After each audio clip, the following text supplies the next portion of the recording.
Yep. Inside, I want to kill myself. We are on an 0-7 run over the last 2 days. After tonight was just complete bullshit. So that's how I'm going to start off this show. Horrible Sunday, 1-5. I don't even know what to tell you about that. I just don't want to do this anymore. I have never seen anything like this, man. With the slump continuing, 2 straight losses, not a good day at all. 0-4. I just have not had a good season, man. What can this slump that I'm on? The slump continues. I've reached a new peak, actually. I'm gonna burn my Bruins hat, man. I don't know what is going on with the Bruins. March 8th, is that what it is? I don't even know. It's March 9th, I think. Who even knows, man? I don't know what day it is anymore. I don't even know what day it is anymore, man. Back with you after the worst day that I could possibly have. Back with you, as I always am. Until I die, at least. 0-2 yesterday, and yesterday did not go well for me. 0-5. The worst month that I've ever had in my 18 years doing this. I don't know what to even tell you about this anymore. Broke the slump yesterday as the slump discontinues. The slump continues. Somebody fucking kill me, please. I don't even know what I should do at this point other than potentially end it all.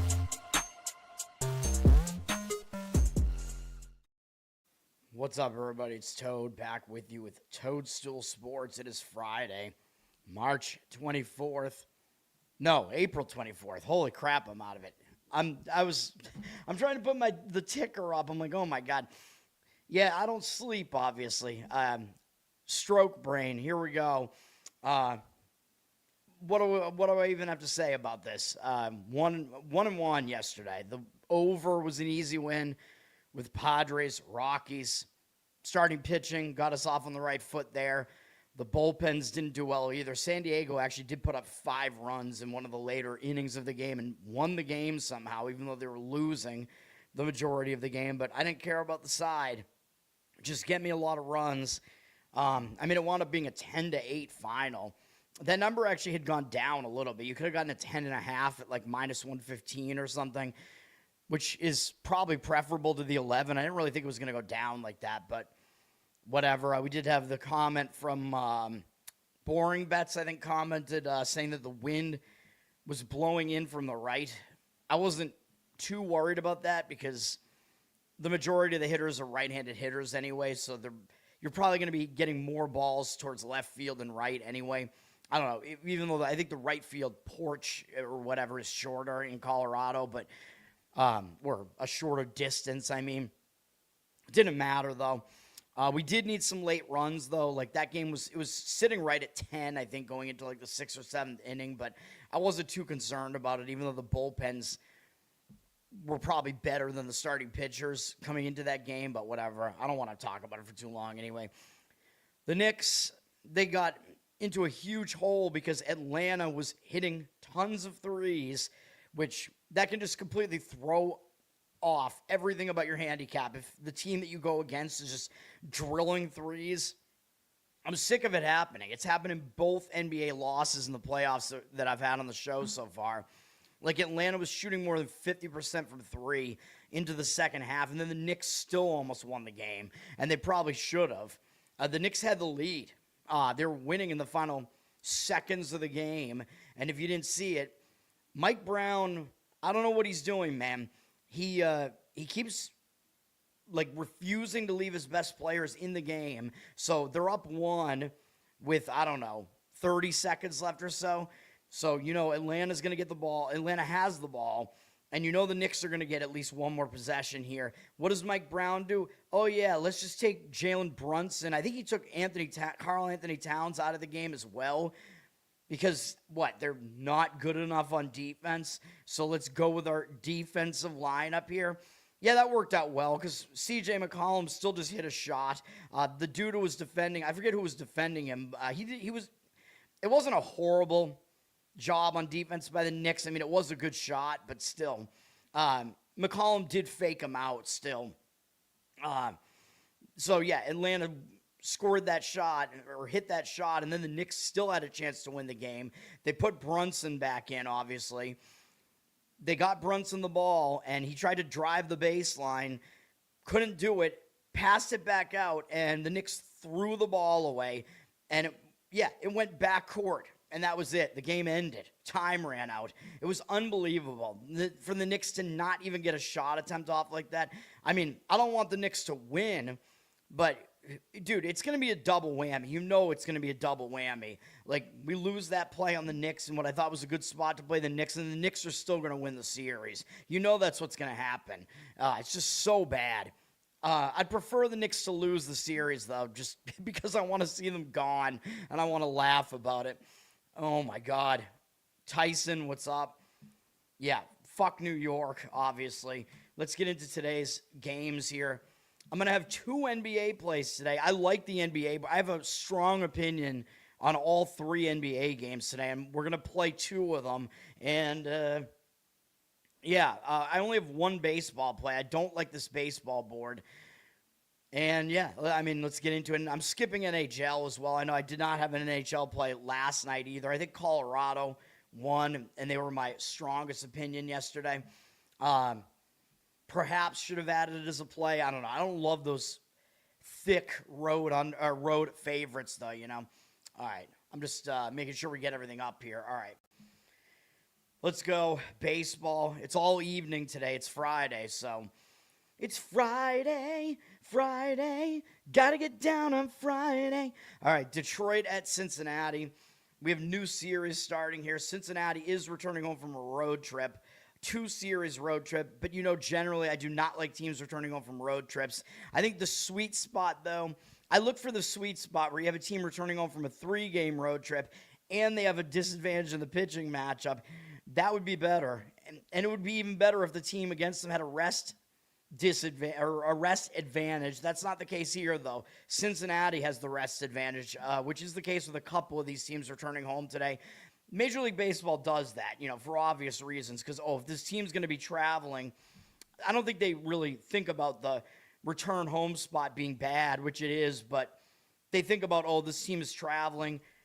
This other team might have a little bit less travel, so the other team will have played the previous day. That's the case here. Detroit played yesterday. Cincinnati did not. Cincinnati is returning home from Minnesota and Tampa Bay. Cincinnati did lose a 5-game win streak in the final game against Tampa Bay. So sometimes when a team loses a win streak, it will hang them over a little bit. So this is a pretty negative spot situationally for Cincinnati here. I don't know what else I have to say about that. But when teams return home from road trips, if you watch me, I talk about how they have to get back to home life. That can become a distraction, whatever needs to get done that wasn't getting done while they were gone. The man's jobs around the house. Detroit played yesterday, though, so Detroit did just win a series against Milwaukee. Pretty good win for them yesterday. Now they're going out on the road. It's a much easier travel spot for Detroit, though, going from Milwaukee to Cincinnati. That's not a bad travel leg there, really. Detroit did use some relief pitchers yesterday. They used 3, in fact. Detroit's bullpen has not been great this year either. They're 25th in bullpen whip, which is pretty bad. Their ERA looks a little bit better than that. They're, at best right now, a mediocre bullpen, though. I don't really think this is a very trustworthy bullpen right now, though I might expect them to get a little bit better because they have some of the same guys they had last year, and last year they were not this bad. Cincinnati's had the better bullpen. They're at 11th in whip. Their ERA looks really good. I think they have the best bullpen ERA, but that's going to go up based on the whip there and the fact that they play in a hitter-friendly ballpark. How did I forget Cincinnati yesterday? I was listing hitter-friendly ballparks. Cincinnati is one of the most hitter-friendly, so I forgot about that. Sorry, dirty sock. As far as the offenses are concerned, Cincinnati's offense has not been good this year. They're a bottom 4 offense right now. Detroit's is the better offense. They're 12th right now. I think there's no question about that. Framber Valdez is pitching for Detroit, though. He is definitely the pitcher who's in the better form and has had the better season so far. 3.3 ERA, 1.2 whip. Pretty good numbers here. Still, the walks are a little bit of an issue with him. He's been very consistent in walking exactly 2 in all of his last 4 outings. He's going deep into most of these outings. He's really only had one bad start where Minnesota rocked him. Other than that, he's been good, but he faced some pretty weak offenses besides that. So he is going to have to step it up. Well, actually, no, he's facing Cincinnati. What am I saying? He's playing in a hitter-friendly park, but Cincinnati is not a good offense either. 20-9 strikeout walk ratio. Again, the walks are really kind of the issue here. Fewer than one hit allowed per inning. Not too bad here. In this ballpark, you want to be a ground ball pitcher in this ballpark, though, and he is, in fact, one of those. He's only allowed one home run this season, which was in Fenway, which is a more home run-conducive ballpark. But, yeah, I mean, he sets up to pitch okay in a ballpark like this. His numbers against Cincinnati are fine. They actually only have 4 hitters who have seen him before. 5, excuse me. 65 at-bats, 21-10 strikeout walk ratio. But 9 of the walks are Lowe and Suarez, which looks like he kind of pitches around them. Lowe is the only guy that really actually hits him well. He's allowed a 246 batting average to them and 701 OPS. So overall, his numbers are pretty good against Cincinnati. Andrew Abbott is pitching for Cincinnati. He's had a decent career so far. This season has not gotten off well for him, though. 5.84 ERA, 1.74 whip. And while I don't think he's really as good as what he looked like maybe last year or the year before that, he's also not this bad. But his season has not been good. He's walked multiple guys in every outing in April. That's not a good sign. He's failed to go 5 innings in his last 2 starts, too. And he's allowed a lot of runs. So he is not in good form right now, allowing 10 runs in whatever that is, 7 2/3 innings over the last 2 outings. That's pretty bad. 15-11 strikeout walk ratio. Not good. He's not really a strikeout pitcher. This is in 24 2/3 innings, but that walk number is too high. 32 hits allowed is way too high. So he's got some issues right now, giving up too many walks and being too hittable. None of that is good. Facing Detroit, they haven't seen a whole lot of him, though, so he might have a little bit of an advantage here because I talk about when pitchers are unfamiliar to the opposing hitters, the hitters sometimes struggle to figure them out, so the pitcher might have a little bit of an advantage. They're only a combined 1 for 8 off him. The only hit is a double from Jahmai Jones. Jones and Torres are the only 2 hitters who've ever faced him before. 3 strikeouts, no walks. This is a game that I just have to stay away from it, man. I just don't see too much of an advantage just in this game generally. The money seems to be coming in on Detroit a little bit, 70% of tickets, 72% of the cash on them. And while they do have a disadvantage in the rest department here, you got to give Valdez the upper hand in the starting pitching matchup, though. Detroit may be laying a little bit too much of a price on the road here, and they are public. So I don't love these public road favorites. We'll see if the money shifts around at all here. Minus 129 is the price on Detroit right now. I think if you want Detroit going first 5 inning makes more sense here, but it is possible that Abbott does pitch well here, which almost has me wanting to recommend like a first 5 under here, but the total is flipped to 8.5 juice to the over, and the money is coming in on the over. 62% of tickets, 79% of the cash on the over. I'm going to stay away, obviously, but I could see this being a first 5 under, and then you could just avoid Detroit's bullpen. Again, I think if you want Detroit first 5, that avoids their bullpen as well and focuses on the starting pitching matchup, but I don't want anything to do with it. Red Sox at Baltimore. Red Sox played yesterday. Baltimore did not, so Baltimore does have a rest advantage here, but they're traveling home from Cleveland and Kansas City, so they are returning home from a road trip. And again, that's not a good spot because teams get back to home life. They might get distracted. Are they going to overlook a divisional series against one of the big market teams like Boston? I don't know, because the Red Sox have been playing horribly, so maybe Baltimore won't take them that seriously.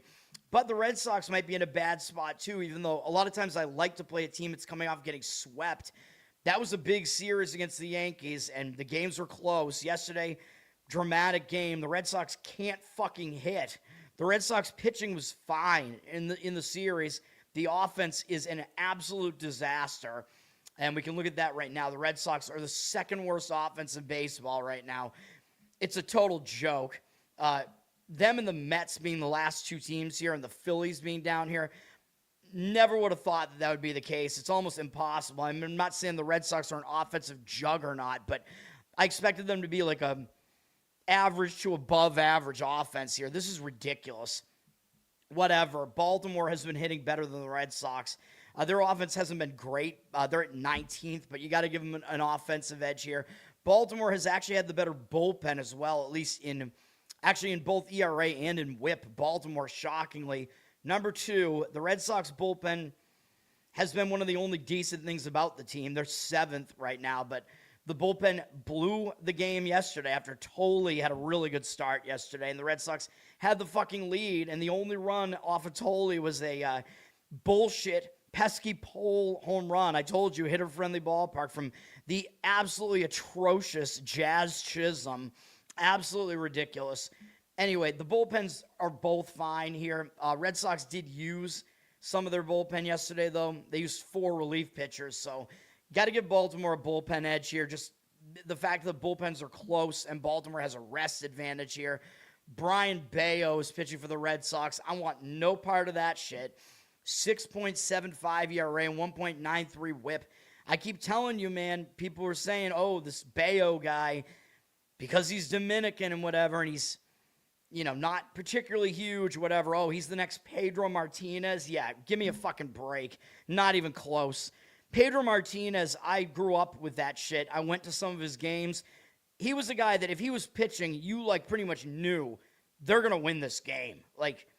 If they don't win this game, there's something really, really wrong happening. The Red Sox, you can't even say that about fucking Crochet at this point. What the fuck? You certainly can't say that about Bayo. In fact, with Bayo on the mound, it's pretty much an automatic loss. So the Red Sox have won 1 game with him on the mound. On the road at St. Louis, he actually pitched okay, but he's got a 13-12 strikeout walk ratio. Horrible. Way too many walks in 18 2/3 innings on top of 24 hits allowed. This is awful. He's a ground ball pitcher, which should, help bail him out. But that's what he's been doing over the last couple of years. Ground balls have been bailing him out and making his overall numbers look better than they even should be. He puts way too many guys on base. He blows. He sucks. Against the Orioles, though, he actually does happen to have okay numbers against them. They have a lot of experience against him. 75 at-bats, 19-9 strikeout walk ratio, 253 average, 733 OPS. Those numbers are not horrible, not as bad as you would think. They're not great. There's no real advantage between him or the Baltimore offense. Brandon Young is pitching for Baltimore, though. He's made 1 start this season so far, and it was pretty good, but it was against the White Sox, who, the White Sox have been hitting better recently, but they're not really a good offense. He did shut them out for 5 innings, two hits, 2 strikeouts, 2 walks. Not a good strikeout rate in the game. Other than that, decent. Brandon Young, he is not that young. He's 27 now, and his career, he tried to start his career late last year, and he did not do particularly well. Last year, 12 starts for Baltimore, 6.24 ERA, 1.54 WHIP. His strikeout rate was pretty low, well below 1 per inning. His walk rate was way too high. There's not a ton to like about Young here. Maybe he will do better than last year. I don't know. There's a reason why they have him in their starting rotation, although one of those reasons might be just because they need another arm in there. I don't think he's quite as bad as that. He had some moments last year, and the Red Sox have actually never faced him before. So there is that, at least. There's that advantage there that the Red Sox are unfamiliar with him, so they might not hit him well for that reason. And this is a bad Red Sox offense, but Baltimore is a very public side. They're at minus 115, 78% of the tickets, 72% of the cash. So heavily public Baltimore side. They're returning home from a road trip. I don't love that. I don't want either side here, man. I think probably an over is what makes the most sense to me. Young, obviously his numbers last year did not look good. I just shit on Bayo enough, so, over makes some sense to me in this one. That means the Red Sox somehow need to actually fucking hit, though, which seems like an impossible task for this offense. 79% of tickets, 91% of the cash on the over. Maybe it's a situation where the bats actually break out a little bit, but both bullpens are good, too, although I did say yesterday, that, the Red Sox bullpen is actually at a disadvantage because they used some of it yesterday. So I actually probably lean to Baltimore in this game as well. I see fewer disadvantages for them here. But the over, like I said yesterday, if the starters do bad, that means you tend to get Bullpens involved earlier in the game. Worse bullpen pitchers come into the game, and everything gets kind of out of whack, just like it happened yesterday, even though we had an over going against an elite San Diego bullpen, and it still happened. So, All right. Hindian, what's up? Thanks for hanging out. Bobby Lee. I don't know if he's coming to Boston or not. I've never seen him live. I don't know. I'm assuming he's pretty crazy live. Cleveland at Toronto. Toronto was also off yesterday. They're returning home from the Pacific Coast, so this is a pretty bad spot. They've actually been on the road for 3 straight road series: Milwaukee, Arizona, Anaheim. So this is a pretty negative spot here. Very negative, I would say. Returning home from a road trip. They lost the last game on the trip, losing a 3-game win streak as well, losing the last game to Anaheim. But again, when you're traveling across 3 time zones like this, even with a day off, it's a bad spot, dude. And the day off might actually exacerbate it a little bit because you get settled in at home a little bit. You have to do stuff at home. So, yeah, this is definitely a very negative spot for Toronto here. And Cleveland also had yesterday off, so both teams are on rest here, so there's no real rest advantage here. Cleveland is just traveling to Toronto from Cleveland, so that's a much easier trip, staying in the Lakes region here, the Great Lakes. Starting a road trip usually is a positive to start a road trip, so usually that is a focus spot. So this is a big-time situational advantage for Cleveland here. So I like that for Cleveland. Cleveland probably does have the better bullpen, even though the bullpen whip is not that good. They're at 13th. Toronto's has been pretty bad so far. They're at 17th. Neither bullpen has been fully trustworthy, but I do think Cleveland probably has a little bit of an edge there.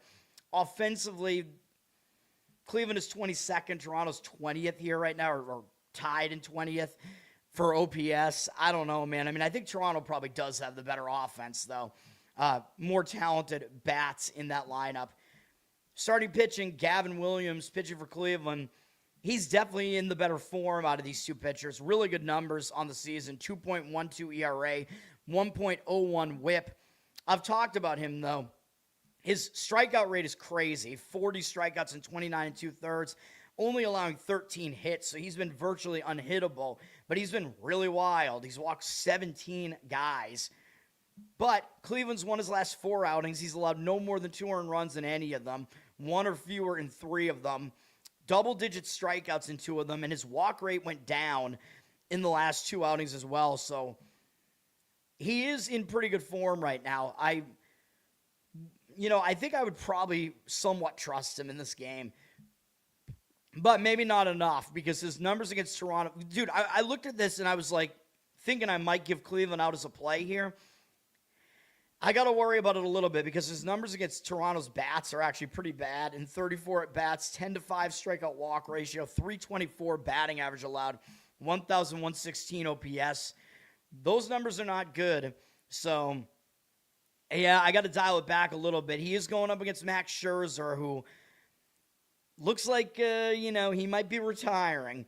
7.16 ERA. 1.29 whip is not that bad, though. So his ERA probably should improve a bit off of what it is right now. He had one start where he really got lit up, and it was against the Twins, which seems to be the case with multiple people this year. He bounced back with a decent outing at Arizona. Arizona, very hitter-friendly park. He started out his career there, so he is used to pitching there. The one issue is he had 1 strikeout. Now, Scherzer, he's a veteran pitcher. He knows how to use his pitches, so he kind of knows how to pitch despite having like a drop in velocity and stuff like that. He's not really much of a strikeout guy anymore, though. 10 strikeouts and 5 walks this season in 16 1/3 innings, 16 hits allowed. He's a mediocre pitcher at best at this point. Don't know what we're going to get out of him this time, but at least for the most part, his last outing was not bad. Against Cleveland, he also does have good numbers. 59 at-bats, 22 strikeouts, 4 walks, 153 average allowed, 410 OPS. Obviously, the problem here is that how much weight can you really put into these numbers, right? And a huge part of it is Hoskins being 2 for 30 off him with 15 strikeouts. So I don't know how much weight you can really put into any of this because a lot of these numbers were when Scherzer was better than he is now. He's really nearing the end of his career here at 41. I'm going to lean to Cleveland in this one, but the money is actually kind of starting to disagree. It's really difficult to figure out what the money is doing here, though. Cleveland dropped from minus 145 to minus 125, 51% of the tickets on them, 50% of the cash on Toronto, but I don't know how much we can put into that, right? Because both numbers are right near 50-50, so that's not really telling you much at all. I'm going to slightly lean Cleveland there. They got the situational edge. I think they have a slight bullpen edge. Based on current form, I think you probably got to give them a starting pitching edge here as well. Matchup numbers don't seem very good with the starting pitching, though, so I have concerns about it. All right, Colorado at the Mets. Mets are staying at home, and Colorado is traveling in from Colorado, but I talk about how when teams start road trips, a lot of times they will be focused.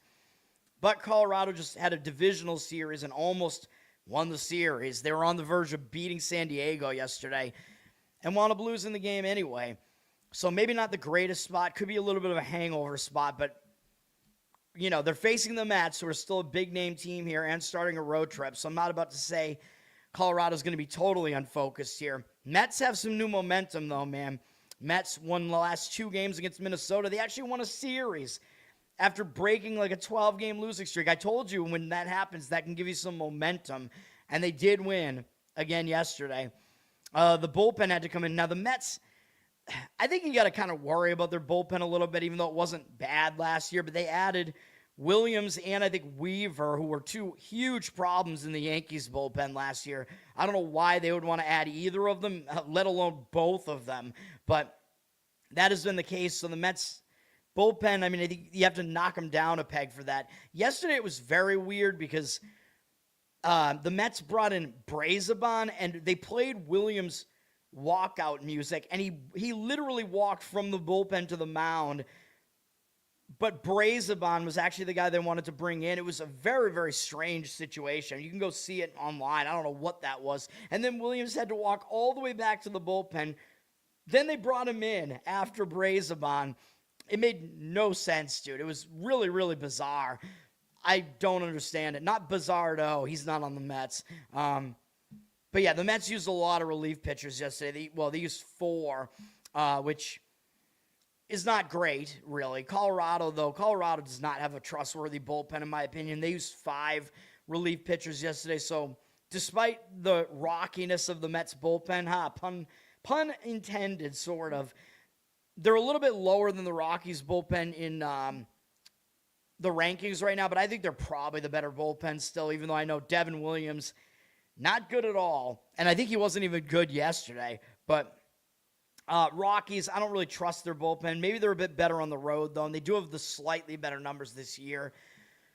Hitting-wise, the Rockies have been the better offense, which is hilarious. They're not as good on the road, but the Mets have been the worst offense, but their offense has started to come around, it looks like. Soto is back. I don't know about some of the other guys that have had injured, but having Soto back, is pretty good for them. Rockies have been 10th in offense overall, but I think the gap between these two offenses is less than what it makes it look like, even though maybe you have to say Colorado is the better offense right now. Michael Lorenzen is pitching. Dude, what the fuck? I hate that when it opens it up in a new pane. Fuck you, Firefox. That is a pain. Lorenzen is pitching for the Rockies. Not good numbers here. 7.48 ERA. 2.12 whip is just god-awful. But, I don't know. He's not quite as bad as those numbers make him look. He's not good, but it remains to be seen what we're going to get out of him here. He pitched okay in his last outing in Coors against the Dodgers. 5 innings, gave up 3 earned runs, 3 strikeouts, 1 walk. Very tough offense to face. That's not too bad, and he is at least not quite as bad on the road. So taking him out of Coors, 5.63 ERA this year, that's horrible still, but not as horrible. Going against the Mets here, this Mets offense that hasn't been good this year, he actually does do okay against them in 68 at-bats. Soto is actually only 1 for 10 off him. But overall in 68 at-bats, 17-4 strikeout walk ratio, 221 average, 632 OPS allowed. Maybe this is an okay matchup for him, but he is going up against Freddie Peralta, who was the Milwaukee ace last year. His ERA this year, 4.05. That's not good, really, but 1.09 whip is good. So his ERA probably should be a little bit better than that, but he's been a little bit shaky, I would say. He hasn't had any bad start, but he hasn't been going deep into most of his starts this year, which is a little bit concerning. The number of walks is a little high. Multiple walks in every outing in April. Not really what you want to see. We have another emergency broadcast system test over here. I hate when that thing comes on. We have a 28-10 strikeout walk ratio from Peralta, which is, it's still too many walks, man. The strikeout rate is fine in 26 and 2/3 innings. 19 hits allowed, that's fine. I mean, I'm not ready to say that he's not still a good pitcher. I think he is. He's only 29, so I don't think he's falling off of a cliff here or anything like that. He's just been a little bit worse than we're used to seeing recently. Going up against Colorado on the road, this offense is really not that prolific, obviously, and his numbers are kind of weird against them. 36 at bats, 12 strikeouts, 5 walks. Again, that's not really a good ratio. A lot of strikeouts, though, but too many walks. 222 batting average allowed, 900 OPS. Very strange because he's allowed 4 home runs to them, 2 from Tovar. He is one of their better hitters, but maybe you might have to dial it back a little bit on that OPS there because the home runs are a little bit fluky. I'm not ready to say that Peralta's going to be bad here, but after the Mets had that horrible losing stretch, should they be a minus 210 favorite here, up from minus 180? I don't know. I mean, it's because they're playing the Rockies and they're at home, and the Mets probably are better than their record would suggest right now. I don't think you lay a price like this, though. Even though I think Peralta, I mean, overall, yeah, he's definitely the better pitcher over Lorenzen. 78% of tickets, 81% of the cash on the Mets. Probably the Mets do still have the slightly better bullpen as well.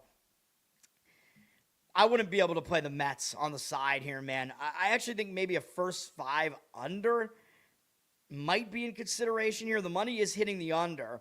87% of tickets on the over, 56% of the cash on the under. Total for the full game is at 7.5, which is really crazy. I don't see how a Lorenzen game could have a total that low. But again, I showed you his matchup numbers are actually okay. So he's the real worry here, I think. But if he's able to actually do okay against this Mets lineup, I could see it going under first 5. I don't think I'd want to include the bullpens, though. I don't want to do it anyway. I mean, the line is too low, really. The line basically, that's a line that you should get if it's Peralta against like a much more capable pitcher. I don't really get it. But some of it is probably because the Mets offense has been so bad, but I think they're being underrated. Soto is back now at least and whatever.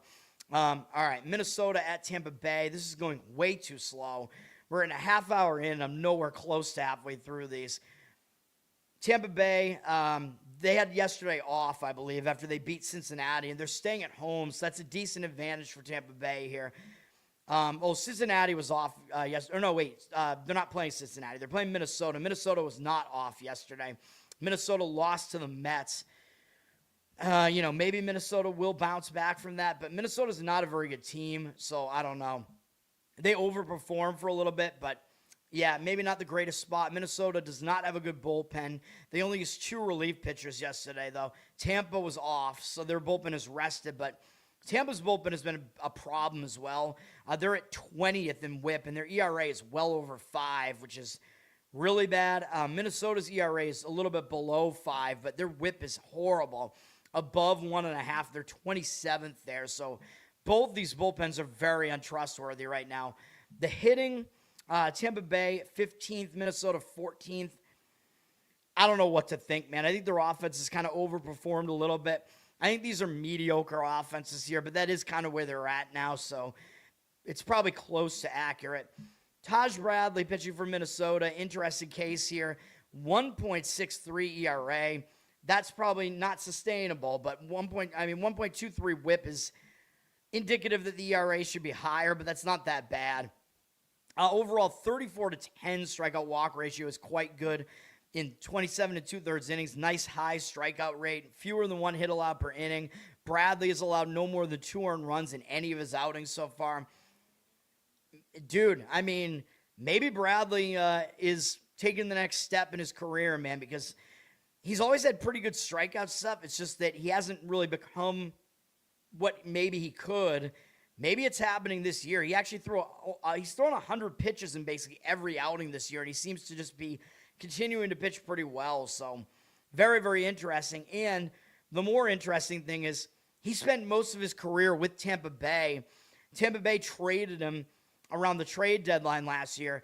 This will be his first time facing Tampa Bay, so I think he might get up for this game. So this is the problem that I have with liking Tampa Bay here, because Tampa has a rest advantage today and whatever.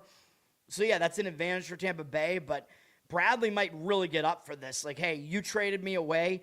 I'm going to come out there and show you why you shouldn't have. You know what I mean? I think Bradley's going to really get up for it, even though Tampa Bay, they probably know what he throws and whatever because he was on their team, but they might not hit him that well, and he might have extra motivation here is what I'm saying. Tampa Bay, they only have 3 hitters who have faced him before. They have actually hit him okay in 11 at-bats, 364 average, 1,000 OPS. Mullins has a home run off him, but they do also have 6 strikeouts against him and no walks, so it's been literally hit or miss against him. I think he might do pretty well here, though. He's going up against Drew Rasmussen, which, you know, he is the guy that you probably want if you do want Tampa Bay here, because their starting pitching is really not terrific, but, you know, they have a lot of, like, decent pitchers in there, and he's obviously one of them. He's been better than decent, 2.75 ERA, 0.66 whip, but with Rasmussen, they keep him on a pitch count, so he goes way fewer pitches into these games than Bradley does. He's coming off his worst start of the season. He got knocked around by Pittsburgh, and that, I think, was the game where we lost the first 5 under. I think that was Rasmussen's Skeens, and we somehow lost the first 5 under. Hopefully that's not going to happen today. Hint, hint. No, not this game, though.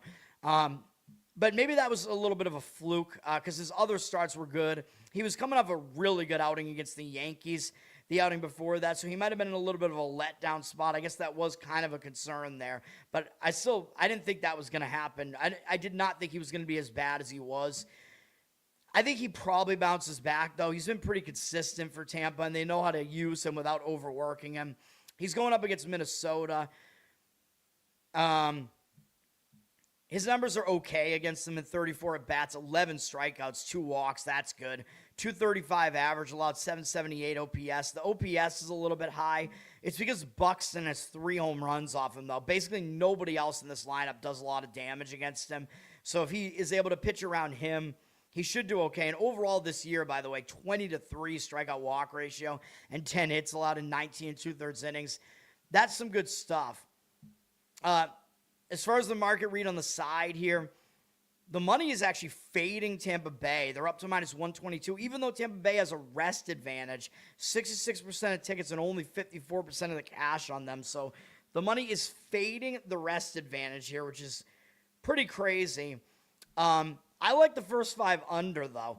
I think Bradley, at least the market, the money seems to be coming in backing Minnesota with Bradley here. So that's a decent sign that they think he's going to pitch well. Total is low at 7.5. I think you could go back to the well with this and go first 5 under here. Just their matchup numbers do concern me a little bit here. But yeah, I think that's the best way to play it. 93% of tickets and 87% of the cash on the over. So the over is very public here. And that kind of makes sense because the bullpens stink and the offenses have been overperforming, so maybe they're getting too much credit here from like the public, I mean. But the bullpens are so bad, I would not want to include them in the under, obviously. So I would go first 5 under in this one.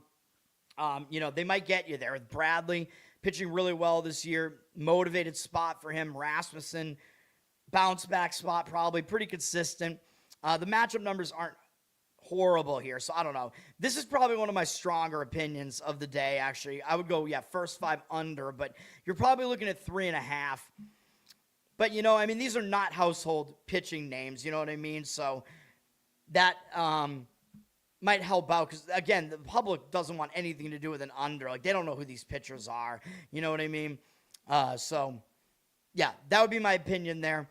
Philadelphia at Atlanta. This is on Apple TV. All the rest of these games are MLB, except for one other game. There's an Apple doubleheader.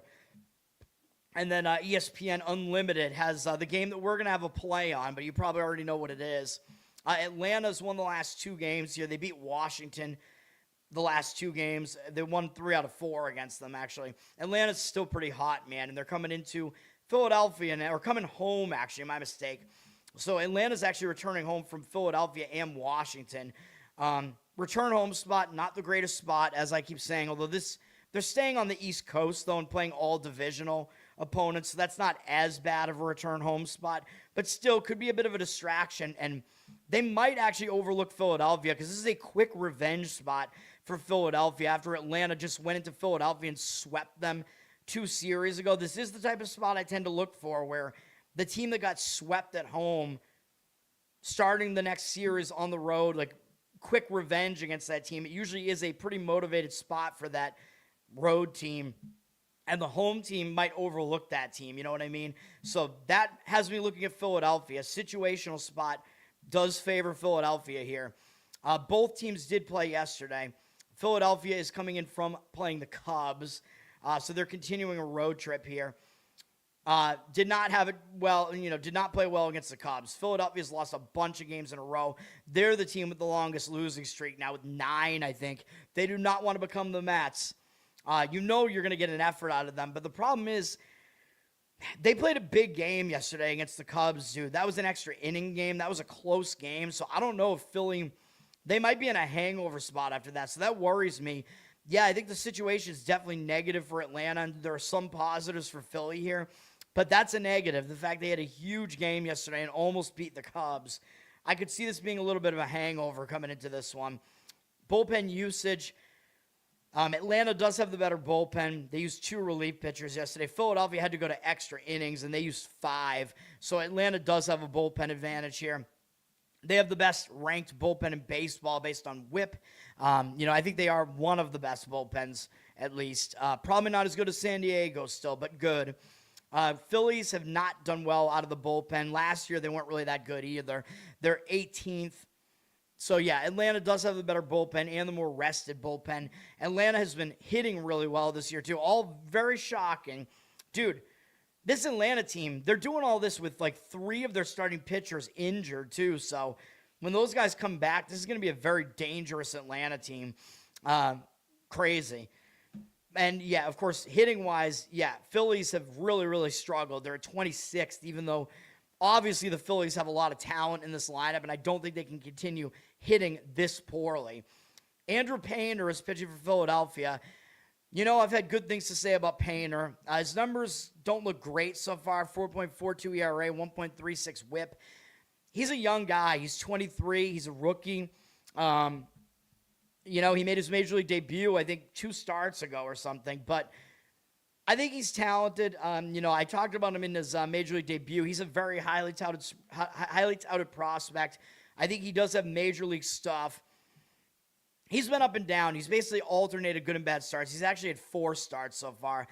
And he's been good, bad, good, bad. That would mean that this start would be a good one if that continues. But the problem is, in all these starts so far, he's had a unfamiliarity advantage. I talk about that when this young star, or not star pitcher, but young starting pitcher that has good stuff is unfamiliar to the opposing hitters. A lot of times they struggle to figure him out. Well, the problem with that is that Atlanta just faced him, and he actually did not do great in that start. Went 4 innings, gave up 3 earned runs, 5 hits, 4 strikeouts, 1 walk. That's not bad. Now, definitely he could potentially do better this time. That is certainly possible that he does better than that this time. He's got good enough stuff that I think he can, but the problem is that Atlanta went into that game not even having seen him before, did that, and now they're familiar with him. So that takes away his unfamiliarity edge because Atlanta just saw him. So that's a little bit of an issue. That was 17 at-bats that these current Atlanta hitters had against him. 294 batting average, 863 OPS, 4-1 strikeout walk ratio, like I said. So those are all those numbers. So Atlanta was able to hit him, and that is, I guess, that is the concern there. He is going up against Grant Holmes. Holmes hasn't been that good at home this year, even though last year he really thrived at home. Last year he was really good at home and not very good on the road, and that was a larger sample size, so I put more weight into that than what we've seen out of him so far this year. His numbers this year do look pretty good, 3.42 ERA, 1.1 whip. Dig into it a little bit, though. The walks are a concern. He's not a huge strikeout pitcher either. 21 strikeouts, 11 walks, and 26 in the third innings. 18 hits allowed is good. He's allowed very few hits, but he's struggled in his last couple of starts. He hasn't made it 5 innings in either of the last 2, and one of those, of course, was in that Philadelphia series. So he pitched at Philadelphia. He was very inefficient with his pitches in that game. He only lasted 4 2/3, 81 pitches. Not very inefficient, but inefficient enough. They took him out of the game. My Mendoza line is basically you should throw 15 pitches an inning, which I guess that's not too bad. The 4 2/3, I think, is what's throwing me off because that is close to 5. If you get through 5 innings through 80, with 80 pitches, that's actually not too bad. But I'm also old school. But anyway, he gave up 2 runs in 4 2/3 innings in that outing, 4 strikeouts, 1 walk. It wasn't like the worst outing. Going against Philadelphia here, he's been pretty good against the Phillies in 34 at-bats. 12 strikeouts is a lot. 7 walks, though, is not good. So a little bit of wildness there, but 3 walks to Bryce Harper. He might just pitch around him. 206 batting average allowed overall to them, 665 OPS. Not the worst numbers there. The situation has me liking Philly. The market read does say Philly. Atlanta dropped from -175 to -146. I think that price was definitely too high at 175. The money seems to like Philadelphia here, though I did say the situation does favor them. 73% of tickets and only 58% of the cash on Atlanta. I agree with a slight lean to Philadelphia, but I think if you go Philadelphia, you got to take the bullpens out. Even though the situation does look good, I do not want to trust the bullpens. So you could go first 5 with Philly, and Painter, I think, does have the ability to outpitch Grant Holmes here. Other than that, first 5 under could make some sense here, even though the total is fairly high on the game at 9. It dropped from 9.5, but 67% of tickets, 88% of the cash on the over.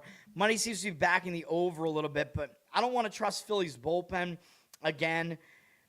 It is possible both starting pitchers get you there in the first 5 innings. You'll probably get like a 5 on that, which seems a bit high for this pitching matchup. So maybe there is some value in going under in the first 5 innings. And these teams are both seen as more offensive than pitching, which I think is true for Philadelphia and not really that true for Atlanta. So do with that information what you want. Anaheim at Kansas City, as this show is taking way too long today. Kansas City is staying at home and has rest. Anaheim also has rest, I believe. I think neither team played yesterday, but Anaheim is traveling in from Anaheim, so they're starting a road trip. Kansas City does have a travel edge, but a lot of times when a team starts a road trip, they will be focused. And Anaheim beat Toronto in the last game, which ended a 4-game losing streak for them. So when teams end losing streaks, that sometimes gives them momentum. So it does look like a positive momentum spot for Anaheim, but with more travel. So Kansas City, travel advantage here. Both bullpens have been pretty bad so far. Kansas City, I was looking at hitting there. Kansas City, where are they at? What the hell's going on here? Oh, yeah, there they are. Second worst bullpen in WHIP, worst bullpen in ERA. Very, very surprising, man. Like, that can't all be because they brought the walls in their stadium, even though it looks like their stadium has had higher scoring in it than we've seen in the past. But I don't know what's going on, man. I don't think it's just that. But the bullpen, based on last year, their bullpen should be better than this. Some of the same guys there, but it's been a very bad bullpen. Angels, not much better at 21st. So these are 2 bullpens you'd be looking to fade, I would say, even though they're both rested. They're both pretty untrustworthy. They're both bad. Kansas City's offense has also been bad at 25th. That makes more sense. So, the moving the walls in their stadium hasn't helped that aspect. So they're getting the worst of everything right now. Anaheim's been hitting pretty well. They're tied in 7th in OPS. Yeah, Anaheim does have the better offense here. Probably they do not have the better starting pitcher, though. Yusei Kikuchi is pitching for Anaheim. Not good numbers this year. 5.63 ERA, 1.63 WHIP. That's some bad stuff. He usually is bad on the road as well. Throughout his entire career, he's been a lot better at home than on the road. That's been the case with Anaheim as well. I think it's the case this season, too. Yeah, He has extreme splits this season too. Home ERA 3.27, road ERA 7.62. So again, it's continuing. He's bad on the road. His last start was really good, but of course it was at home against San Diego, who can't hit well, but neither can Kansas City. He shut them out for 6 innings, 8 strikeouts, 1 walk. His strikeout rate is good overall, 27 strikeouts in 24 innings, but 11 walks and 28 hits allowed. That's not going to cut it. That was really his only good start of the season, and Anaheim's lost his last 4 outings. You can't trust Kikuchi here, man. Although he is going up against a pretty weak offense here. And he also has actually really good numbers against Kansas City. In 73 at-bats, 24-2 strikeout walk ratio, 137 average, 393 OPS. So, I was looking at this and thinking maybe we want to fade Kikuchi because he's bad. He's bad on the road. He has dominant numbers against these Kansas City hitters, though, so that is not something I really am interested in fading.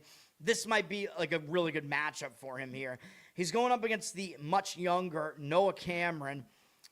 He pitched well last year, which I think was his debut season for Kansas City. I like him. I think he's pretty good, but his numbers are not good this year. 5.4 ERA, 1.45 whip. He had 2 good starts to start off the season. He's had 2 bad starts since then. One was kind of inexcusable at home against the White Sox. The other one is more excusable on the road against the Yankees. I think you can excuse that. Overall, his numbers are not horrible overall. 17-6 strikeout walk ratios.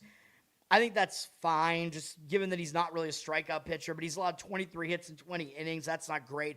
But I think he's better than these numbers make him look right now. He's going up against Anaheim, who have been hitting pretty well, though. But he does have pretty good numbers against them, but a very small 11 at-bat sample size. 4.4 strikeout walk ratio is not good, but they only have a 182 average against him and 582 OPS and 0 extra base hits. So I don't expect Cameron to really do that poorly here. I'm going to lean to Kansas City here. They do have a travel advantage, and I think overall, they should have the starting pitching advantage here. They flipped from +104 to -108. Anaheim looks like a public side. The public is pretty much always going to side with the better hitting team, especially when they're an underdog. 67% of tickets, 59% of the cash on Anaheim, but they look like a dreaded public road underdog here, which is not really what you want. So the market read is saying Kansas City. The money seems to be indicating on the under. The total was briefly at 9.5, but heavily juiced to the under. Now we're looking at 8.5 juice to the under. I think some legitimate movement towards the under here. 60% of tickets on the over, 99% of the cash on the under. But the good news about losing that 9.5 there is I would not recommend a full game under here because these bullpens suck, even though they're rested. Now, the rest also is twofold because it can cool off the bats. So I think the fact that these teams are rested, that does indicate towards an under, but I would go first 5 under here. And you do have to worry about Kikuchi. That would be my concern there. Maybe worrying about Cameron's current form a little bit too. But the matchup number looks really, Kikuchi's matchup numbers look really good. And Cameron is capable of having a good performance here. So first 5 under makes some sense in that one as well. Those would be my thoughts on that. And yeah, with the full game, with Kansas City, with the side, full game might make sense. Their bullpen's bad, but so is Anaheim. So I don't know if one has that much of an advantage over the other. I guess Kansas City's is a bit worse, but that one, I think it's a little bit of a toss-up in the bullpens. All right, best bets. This is the only play that I have. Oh, and my mistake, by the way. I think I didn't update this, right? I think this is the last 20 days now. Is that right? Sorry. I got to fix the ticker, yeah. My heart has problems. That's what I mean. It actually does. Congenital heart defect. All right. But yes, the best bet is coming in now. It seems too obvious, but this is like a typical play for me. Pittsburgh, Milwaukee, first 5 under the 3.5 is what we're going with here. I saw this number right there at -110 at, I'm trying to remember which book it was because the other books had it slightly juiced, but maybe you could still do it at -115, whatever. I don't think that's that bad of an idea. I I wouldn't really want to go all the way down to a 3 on this, though, to get a better price, though. I think probably up to about minus 115 on the under 3.5 is fine. Some of the books were juiced heavier than that. They were kind of all over the place. Hold on. I can tell you what book it was. I mean, it depends on what you have available to you in your state, of course. Let me see here. If the number is still available, it is. It was at the book that has the lion and starts with an M. You know what I'm talking about. And FD, if you have that available, their price is not much worse. DraftKings doesn't even seem to have a number up on it yet. Oh, sorry, I mean DK, the Crown. Doesn't seem to have it up yet. But anyway, yeah, I think you'll be able to find a decent number on this. It seems too obvious because this is a Skeens game, and, you know, the books obviously have to skew the Skeens. Paul Skenes, they have to skew that number towards an under, but I think that we're getting still a decent number on this because Pittsburgh and Milwaukee are both seen as having pretty good offenses, which is true. Pittsburgh used 3 relief pitchers yesterday, by the way. Milwaukee used 5, but they used 3 of them for single-digit pitches, so including their closer. I think he's still their closer, McGill. So he might be available again today, depending on how the game goes. This is a new series, as all these are. Milwaukee is returning home from a road trip, though, so it's not a great spot for Milwaukee. They went to Miami and Detroit. Still, it's kind of a quick trip back from Detroit. And they did lose the series to Detroit. But, you know, I talk about teams struggle when they return home from road trips. And now Milwaukee, they do hit well at home typically, but I think they've been hitting better on the road this year. Actually, I think their road hitting has been better this season. You can correct me if I'm wrong about that. But, again, we're going to counter that with the pitching matchup here. You know what I mean? So, and returning home, sometimes the distractions bleed into the hitting. You know what I mean? When teams come home, they get distracted, have to get back to home life. That can kind of affect the hitting a little bit. Now, I don't think either team is going to be totally distracted here, though, because it is a big divisional game or series. Both these teams are above 500, even though they're at the bottom of the division. That's just insane, dude. I think clearly St. Louis is the worst team in this division, though. It's just ridiculous. The entire division is above 500 right now. Pittsburgh, I believe, played yesterday as well. Yeah, they're coming in from Texas. So they're traveling in from losing the series in Texas. They played yesterday, like I showed you. No real bullpen advantage or disadvantage, but we're going to take them out of this play because I don't love the bullpens here, and they're a little bit unrested. Milwaukee has the 24th best bullpen whip. They're putting over 1.5 guys on base an inning. That's just something I can't really deal with, man. So I don't want to include them here. Pittsburgh's bullpen is not great. Their ERA looks pretty good in the 3s, but their whip is 1.39. They're in the middle of the pack here. I don't really trust their bullpen fully, so we'll just eliminate it from the equation and focus on this, what I think is a really good starting pitching matchup. Offense has been good for Pittsburgh. They're at 11th, but I kind of expect a little bit of regression out of them. I think they're maybe overperforming a little bit. Milwaukee is 16th. And yes, Milwaukee does have a good offense, but they are still dealing with some injuries in their offense here. Yeah, it looks like they're still missing Vaughn, Yelich, and Chourio, I think, has been out all season. But yeah, so a little bit of a weaker lineup for Milwaukee than usual. And they're going up against Paul Skenes, obviously. So that is obviously a big part of this equation. And usually you're not going to get value with Skenes, but I think going under here, given that the pitcher on the other side of this is not a household name, and the fact that both these offenses are seen as decent offenses, I think this number is actually fine and makes sense for a Skeens game. Skeens has a 3.27 ERA, 0.91 whip this season. What are you doing, Skeens? 3.27. We're used to seeing him with a better ERA than that. Obviously, his numbers are being skewed because he had one bad start. Hilariously, it was against the Mets. First game of the season. Obviously, you can just throw that out because since then, Skeens has allowed 1 or 0 earned runs in all of his other starts. Now, you might be worried because, he only went 4 innings in his last start. What happened there? He was shutting out Tampa Bay. That was the game I was thinking of. There was a rain delay in the middle of the game, and we lost on a first 5 under in that game, too, even though Skeens was shutting out Tampa Bay there. Rasmussen did not do his part in the game. That was what happened in that game. We lost it, but there was a rain delay in the game, so That's why both pitchers, I think, exited the game at that point. Skeens would have continued pitching. I mean, he was only at 64 pitches. But that means Skeens is going to be a little bit more rested coming into this game. And he's pitching on regular rest, too.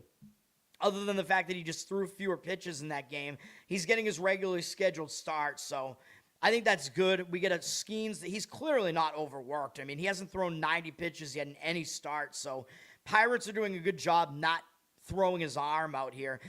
No Dusty Baker stuff going on here. Even though, I don't know, man, if I was managing a team, I might let my pitchers work a little bit more than that, man. I'm too old school. Skeens against the Brewers, he does have pretty good numbers in 43 at-bats, 14-3 strikeout walk ratio, 163 average allowed. OPS, I guess, higher than maybe you would think at 583. That's still really low, though.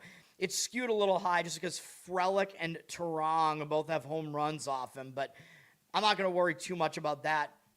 It's Paul Skenes. He's been in good form since the first start. I think he's ready to go. Matchup numbers look good.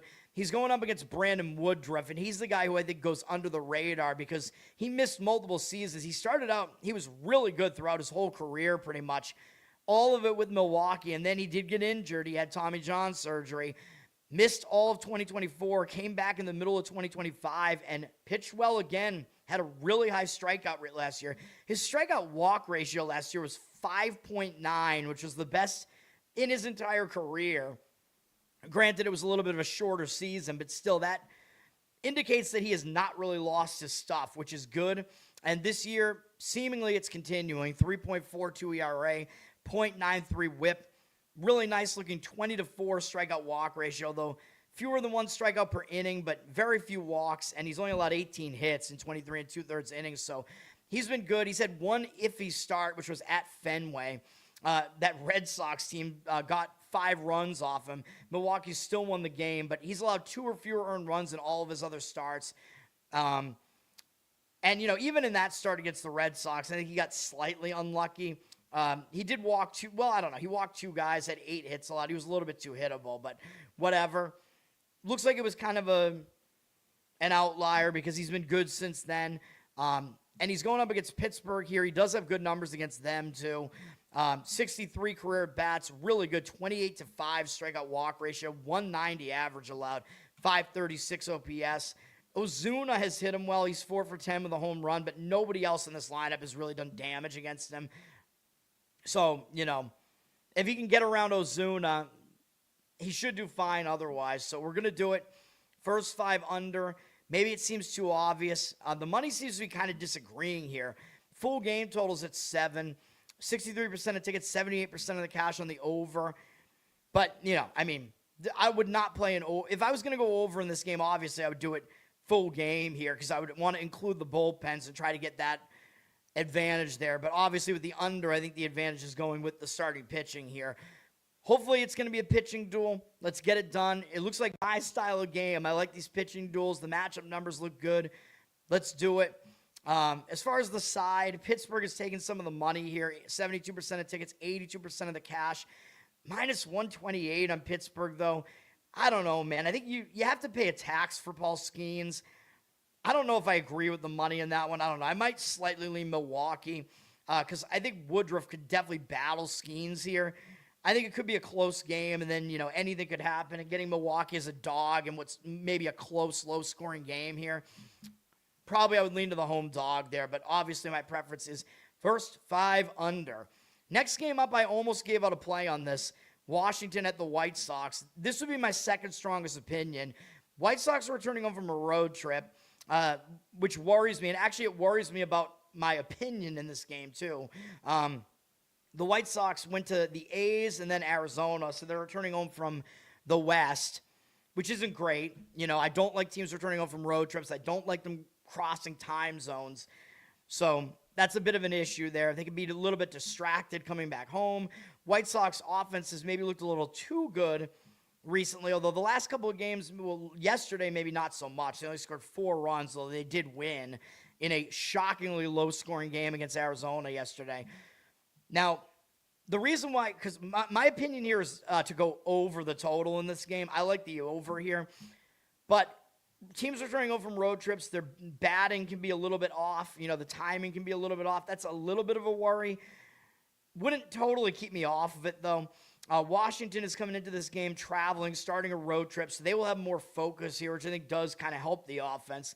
So that kind of negates that a little bit, I guess. So where you might get an offensive lapse on one side, maybe you'll get offense on the other side from the better offense, Washington. They're traveling off of losing to Atlanta. They might show up with some focus, man, because when things aren't going well at home, even though I think Washington's a bad team, but go out on the road, focus on baseball, Bullpen-wise here, Washington used 3 relief pitchers yesterday. The White Sox used 2. So another thing that helps us with the over here is that the offenses might continue to just be in rhythm because even though the White Sox are traveling, neither team has a day off here. But that's part of the reason why I like the over. But the other reason, obviously, is that the bullpens are not as rested. And these bullpens are bad. Like, that's one of the main components of this over opinion here. We're looking at bad bullpens. The White Sox have the worst bullpen whip in baseball, one of the worst ERAs as well. Washington is bottom 5, I think in both as well. These are bad bullpens, dude. So these bullpens could definitely get taken for a ride here. Washington has the 5th best offense still based on OPS, so they've been able to score runs. The White Sox offense is getting better. They're at 18th now, so they're not like a total doormat of an offense. Thanks to Murakami, who was hitting a lot of home runs there for that White Sox team.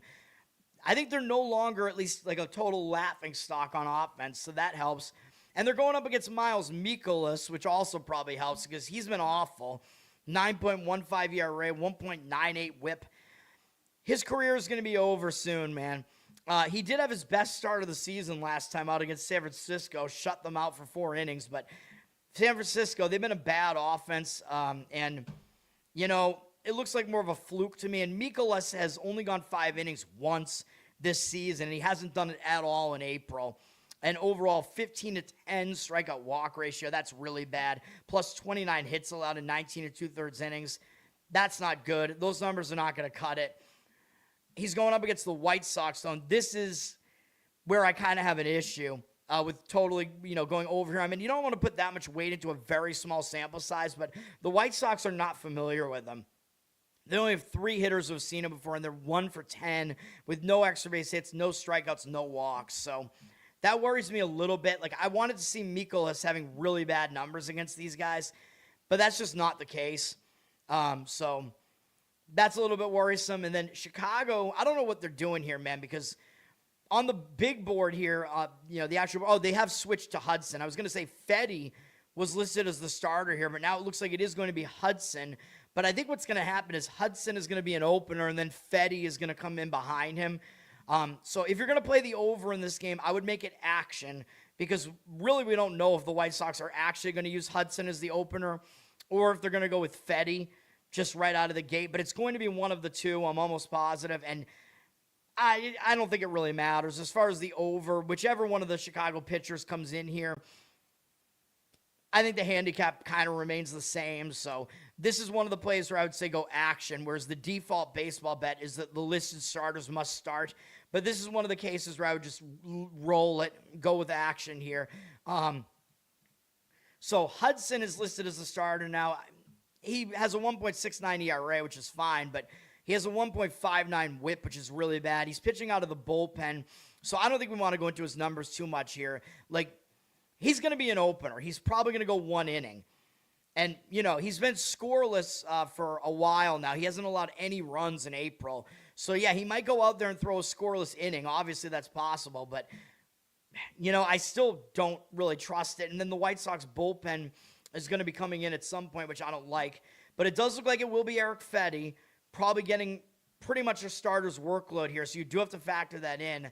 And that's kind of where I worry about the over here. Because if you were going to get an opener and then it was just going to be a bullpen game from the White Sox, maybe that would push me over the edge to doing it. But Fetty, he's actually been okay this year. 3.92 ERA, 1.11 whip. His walk number is still pretty bad, though. 15-7 strikeout walk ratio. 16 hits allowed in 20 2/3 innings. But he's actually been pretty decent. He's gone 5 or more innings in all but one start. And that one start that was his worst start, where he did walk too many guys, was in that horrible A's stadium. So you could maybe chalk that up to being a little bit of an outlier. You know, it is possible that a change in scenery, Fedde going back to the White Sox, where he used to be a while ago, maybe that's helped him out. I don't know, man, because Fedde was like a complete fade last year when he was on St. Louis, I think. This year, maybe that's not so much the case, although the White Sox have lost all 4 of his outings. But, you know, some of that is because he got no run support. I don't know. I mean, it certainly is possible that he gets lit up here, but some of this worries me. And he does really well against Washington. 34 at-bats, it's a decent sample, even though not all of their hitters have faced him. But that might even help him a little bit more. 6 strikeouts, no walks, 147 average allowed, 324 OPS. And I think because he was listed as the starter up until like less than an hour ago, I think that means we know, like, because, you know, that this Hudson guy, we pretty much know he's an opener. He's going to give you 1 inning, and I'm almost positive because they listed Fedde as the starter, he is going to be the guy that comes in and probably goes like 5 innings in this game. So you do have to factor that in. That would be my assumption that that's going to happen here if he doesn't just start the game outright, which he might. But, you know, the last time I talked about that with Colorado, they actually used a different pitcher. They actually used Dollander when I thought it was going to be Sugano coming in after the opener. But, you know, we don't know for sure. But that's how I'm looking at that game. I do lean over. Doesn't quite make my card, but I like it. It's the total's at 9.5. Heavily juiced to the under, though. So it looks like you might be able to get a 9. That's what I would try to find. Go over 9 in this game because 9 is the key number, you know. And definitely full game because you want to include these bullpens. The bullpens are awful. 65% of tickets on the over, 92% of the cash on the over. So the money seems to support the over here. White Sox got up to a minus 122 favorite, but the money's coming back on Washington. I don't know why you'd want to back Mikolas here, though. I don't know, man. 60% of tickets are on the White Sox, 71% of the cash on Washington. Now, situationally, yes, Washington is starting a road trip, and the White Sox are returning from one. So, yeah, the situation does line up better for Washington here. I agree with that, but I can't back Mikolas, man. There's just no way. So, those are my thoughts there. Kyle, what's up? Thanks for hanging out. I need to get a Kyle drop from South Park just for you. All right. What do we want to do here? We're well over an hour here. This is taking a while. We still have to do playoffs, and I like the NBA board a lot today. I think we get some really nice setups in the NBA today. I have 2 NBA plays, which I already bet both of them, by the way, too, so I'm endorsing these NBA plays quite a bit. Let me take a break. I'll be back. We'll finish off this baseball slate here, and then I'll have some other kind of weak-ish opinions in baseball, and then we'll do the hockey and stuff. All right. I don't know if I can zoom out and show the whole baseball board here. I guess I basically can. Might not be readable, though. All right, I'll be back in a second. Actually, yeah, I think I got all of it. Unreadable, though. All right.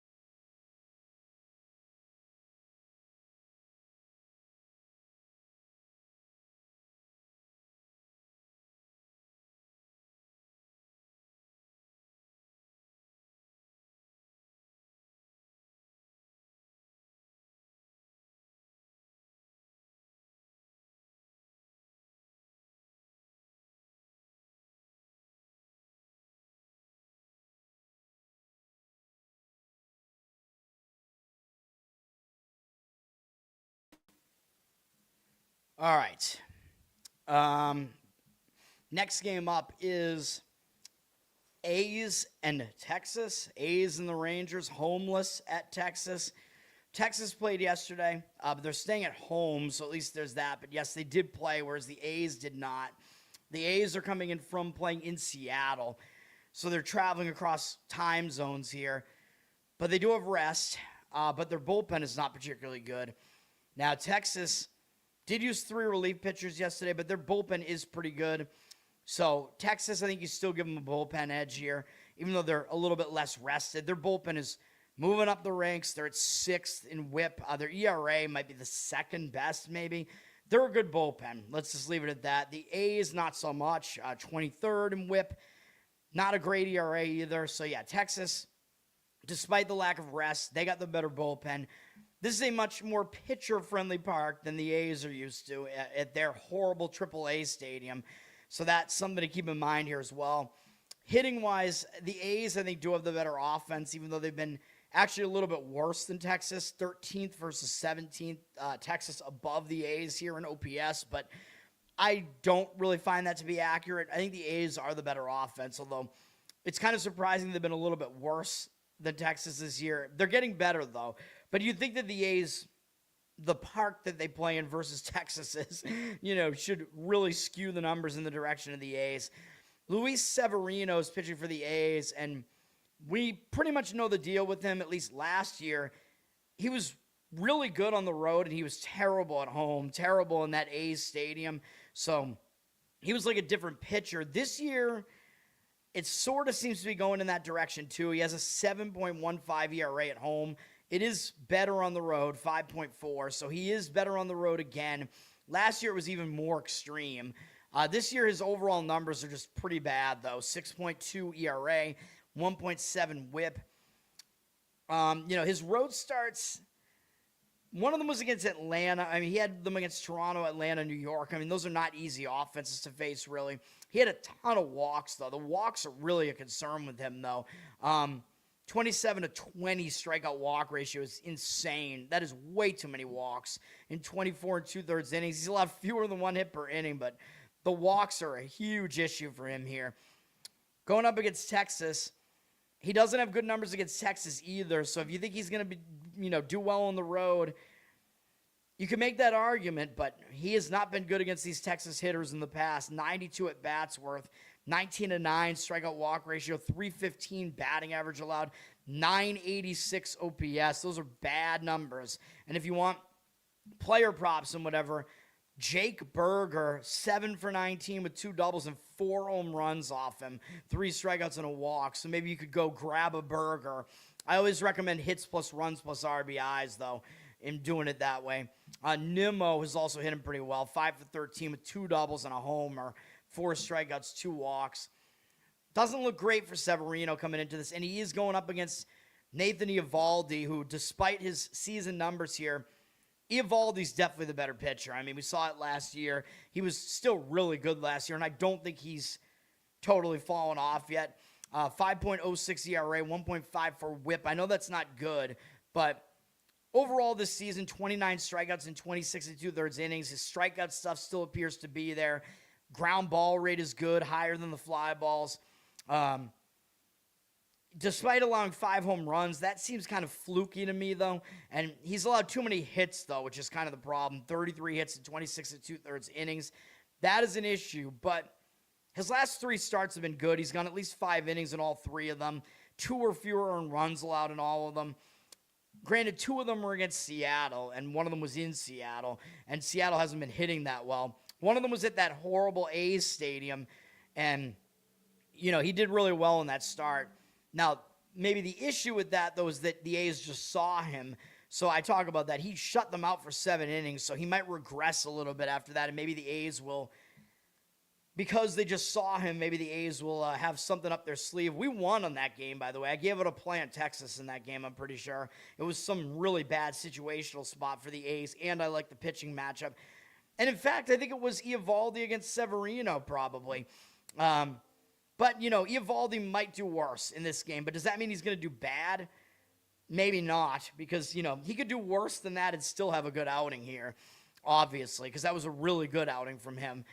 Against the A's throughout his career, these numbers are pretty good. In 71 at-bats, 22 to 6 strikeout walk ratio, 254 batting average allowed, and 678 OPS. There's nothing really bad about this, so I think he is definitely the more trustworthy pitcher here, even though we're looking at a road game for Severino where he should do a little bit better. But,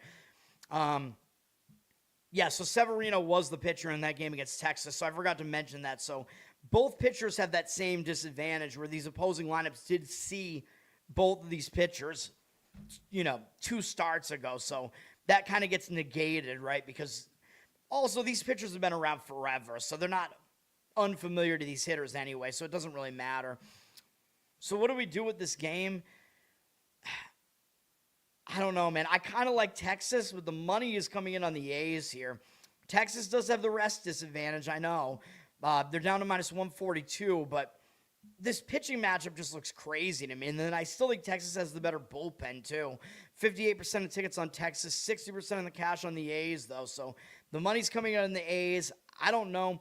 Dude, I don't want to disagree with market reads like this, though. So you got to take what I'm saying, just take it all in at once. And I would keep watching this screen on pregame, like see what the market does throughout the day. You know what I mean? But obviously I'm not going to play this game. But the money is saying A's. I see multiple reasons why I think Texas should be able to win that game.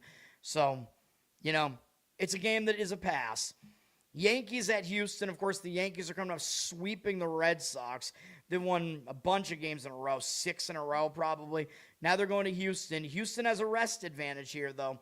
Houston is coming back from Cleveland, but it was only a single series road trip, so I'm not too concerned by that. It's kind of a quick trip from Cleveland down to Houston.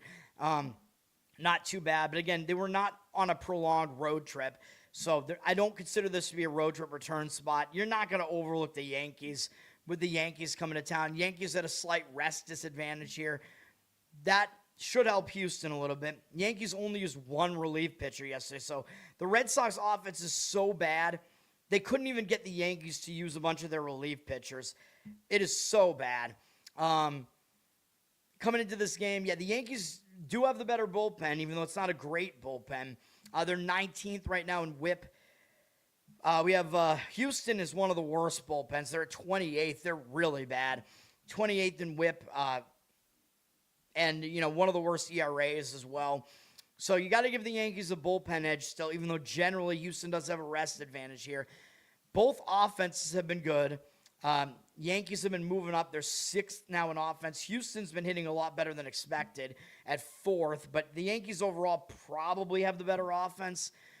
It's close. Both teams could definitely hit right now. Will Warren is pitching for the Yankees, and the thing about Warren is he was not good at all on the road last year. So he pitched well at home with a 3.5 ERA, but 5.52 ERA on the road last year. So he was a concern on the road, and I believe he wasn't good at night either last year, I think is what we just saw. So this is kind of the bad of both of his splits here. I haven't really been looking at night-day splits much here, but actually, no, he was better at night, my mistake. He was worse during the day. But anyway, this year, he's been pretty good overall, though. 2.49 ERA, 1.11 whip. But do we have to dial that back a little bit? We might, because he only made 1 start on the road so far. It was his first start. He didn't make it 5 innings. He got a little bit lucky and went 4 1/3. He was facing a bad San Francisco offense in a pitcher-friendly park in San Francisco. Had a 3-2 strikeout walk ratio there and did allow 5 hits as well. So do we have to dial it back on Warren here because all of his starts since then have been at home? We might. I mean, he hasn't allowed more than 2 earned runs in any of them, but I just showed you he was a lot better at home than on the road last year. His numbers overall look really good this year, though. 31-6 strikeout walk ratio, 22 hits allowed in 25 1/3 innings. The spoiled bastard Yankee fans, hate this guy, and I'm telling you, he's not that bad. His stuff is not that bad, but he might do worse on the road. He is going to Houston here, and Houston has been able to hit this year. Houston only has 4 hitters who've ever faced him before, but they are 3 for 8 with a double from Diaz. 2 strikeouts, no walks. Overall, it's a 375 average, 875 OPS. You can do the math there. Yeah, I don't know. It's a question mark, dude, what we're going to get out of Warren here. And Lance McCullers is pitching for Houston, and he's also a question mark. Overall, bad numbers this year. 6.2 ERA, 1.38 whip. Houston's lost his last 3 outings. he hasn't been that good. He does have 21 strikeouts in 20 and a third innings. He's only allowed 19 hits, so that's all good. The walks have been the issue. 9 walks, issuing too many walks. And he's failed to go 5 innings in 2 of his 4 starts. That's not good. He's been better at home, though. So you got to give him that. He's a 3.75 home ERA this year, 9.72 on the road, including having to pitch in the A's stadium, but also at Seattle, which is much more pitcher-friendly. But still, I don't know what we're going to get out of McCullers, dude, because he's coming back from Tommy John surgery. He's looked really good at times. This includes last year as well. He's looked really good in some starts and looked really bad in other starts. So I don't know what we're going to get out of him here. And this is not an easy lineup to face, the Yankees. His numbers are okay against them in 47 at bats, 17-9 strikeout walk ratio, 255 average allowed, 822 OPS. That OPS is a little bit higher than I would like, so I'm staying away from the game, but the Yankees are minus 142. You know you're going to pay too much of a price with the Yankees usually. Yeah, they do have a little bit of a bullpen edge here, but Houston does have the rest edge. The Yankees could be in a letdown spot off of sweeping the rivalry, which it's not even a rivalry anymore, dude. There are way too many Yankee fans in the stadium now at Fenway, and fucking John Henry, the official Red Sox team store, is selling Yankees merchandise now. Fuck off with that. Like, what happened to, when I was growing up, 90s, 2000s? Nothing was like that. It was all Red Sox, heavily Red Sox favored crowd. No Yankees bullshit in the team store or whatever. You had vendors on the street selling Yankees suck t-shirts, Posada's a little bitch t-shirts, Jeter drinks wine coolers, A-Rod wears lipstick, all that shit. And now look at this shit. What's even going on, man? They should have had Posada pisses on his hands. That would have been a good one, too. Because he does. Because if you don't remember, he was one of the only guys in modern baseball who didn't wear batting gloves. And to avoid calluses, you piss on your hands. So, yeah. Anyway, Yankees are a super public side. 90% of tickets, 98% of the cash on them. I'm going to lean to Houston here. I think it is a letdown spot for the Yankees, and Houston has a rest advantage. Their bullpen is definitely worrisome. That's the way I'm going to look, though. I wouldn't really disagree with an over either. I could see both pitchers having some issues here, and both offenses can hit. The bullpens are not particularly good, even though they're rested. Over kind of makes sense to me here. Warren, probably not as good on the road either, but yeah, that's a game I'm staying away from. The pitchers are too much of a mystery. Seattle at St. Louis. I mean, this should be a mismatch in favor of Seattle here. St. Louis is also returning home from a road trip, but they went to Houston and Miami.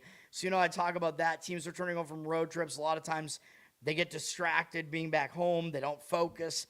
I don't know how much focus they're going to have against a team from the other league that has a lot of name recognition behind them at this point, but maybe, because they haven't been playing that well, maybe they get overlooked a little bit. Seattle is starting a road trip here, which is usually a positive. They just lost the series to the A's, although they won the last game barely. Might be starting this road trip with some momentum here. I believe both teams were off yesterday, so both teams are rested coming into this game today. Seattle has the better bullpen. Looking at their bullpen, they've actually struggled a bit. They're at 15th in bullpen whip.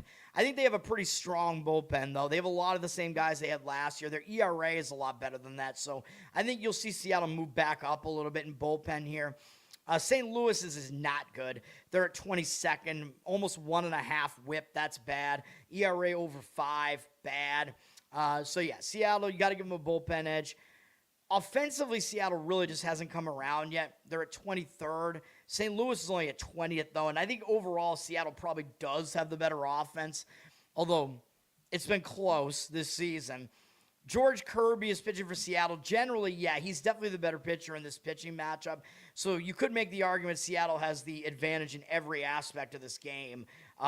Situationally, because they're starting a road trip against a team returning home, better starting pitcher, better bullpen, potentially the better offense. The reason why I don't really want to do this is the price and the market read. Kirby also is not quite as good on the road, but overall 2.97 ERA from him, 1.05 whip. He's pitching well for Seattle this year, man. He's allowed no more than 3 earned runs in all but one of his outings, which was against the Yankees, and in that one he allowed 4. So he's been solid overall, but he does tend to be a bit better at home than on the road. This year, 27-8 strikeout walk ratio with 27 hits allowed in 33 and a third innings. It's a low hit rate, pretty low walk rate as well. He doesn't strike out that many guys. He induces a lot of ground balls.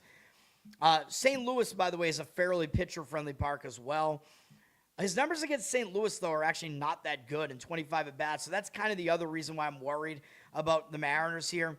6-1 strikeout walk ratio is good, but 320 batting average allowed to them, 826 OPS. That's not great, and Jordan Walker does actually have some at-bats against him already. Walker, I thought, was like the young guy who was hitting really well for St. Louis this year. Yeah, he's only 23. He's from Stone Mountain, Georgia, where the Tower Gang guys and I stayed for the Georgia convention when we were there. Dude, this guy, he does not look 23, dude. I mean, he's got some Greg Oden shit going on here.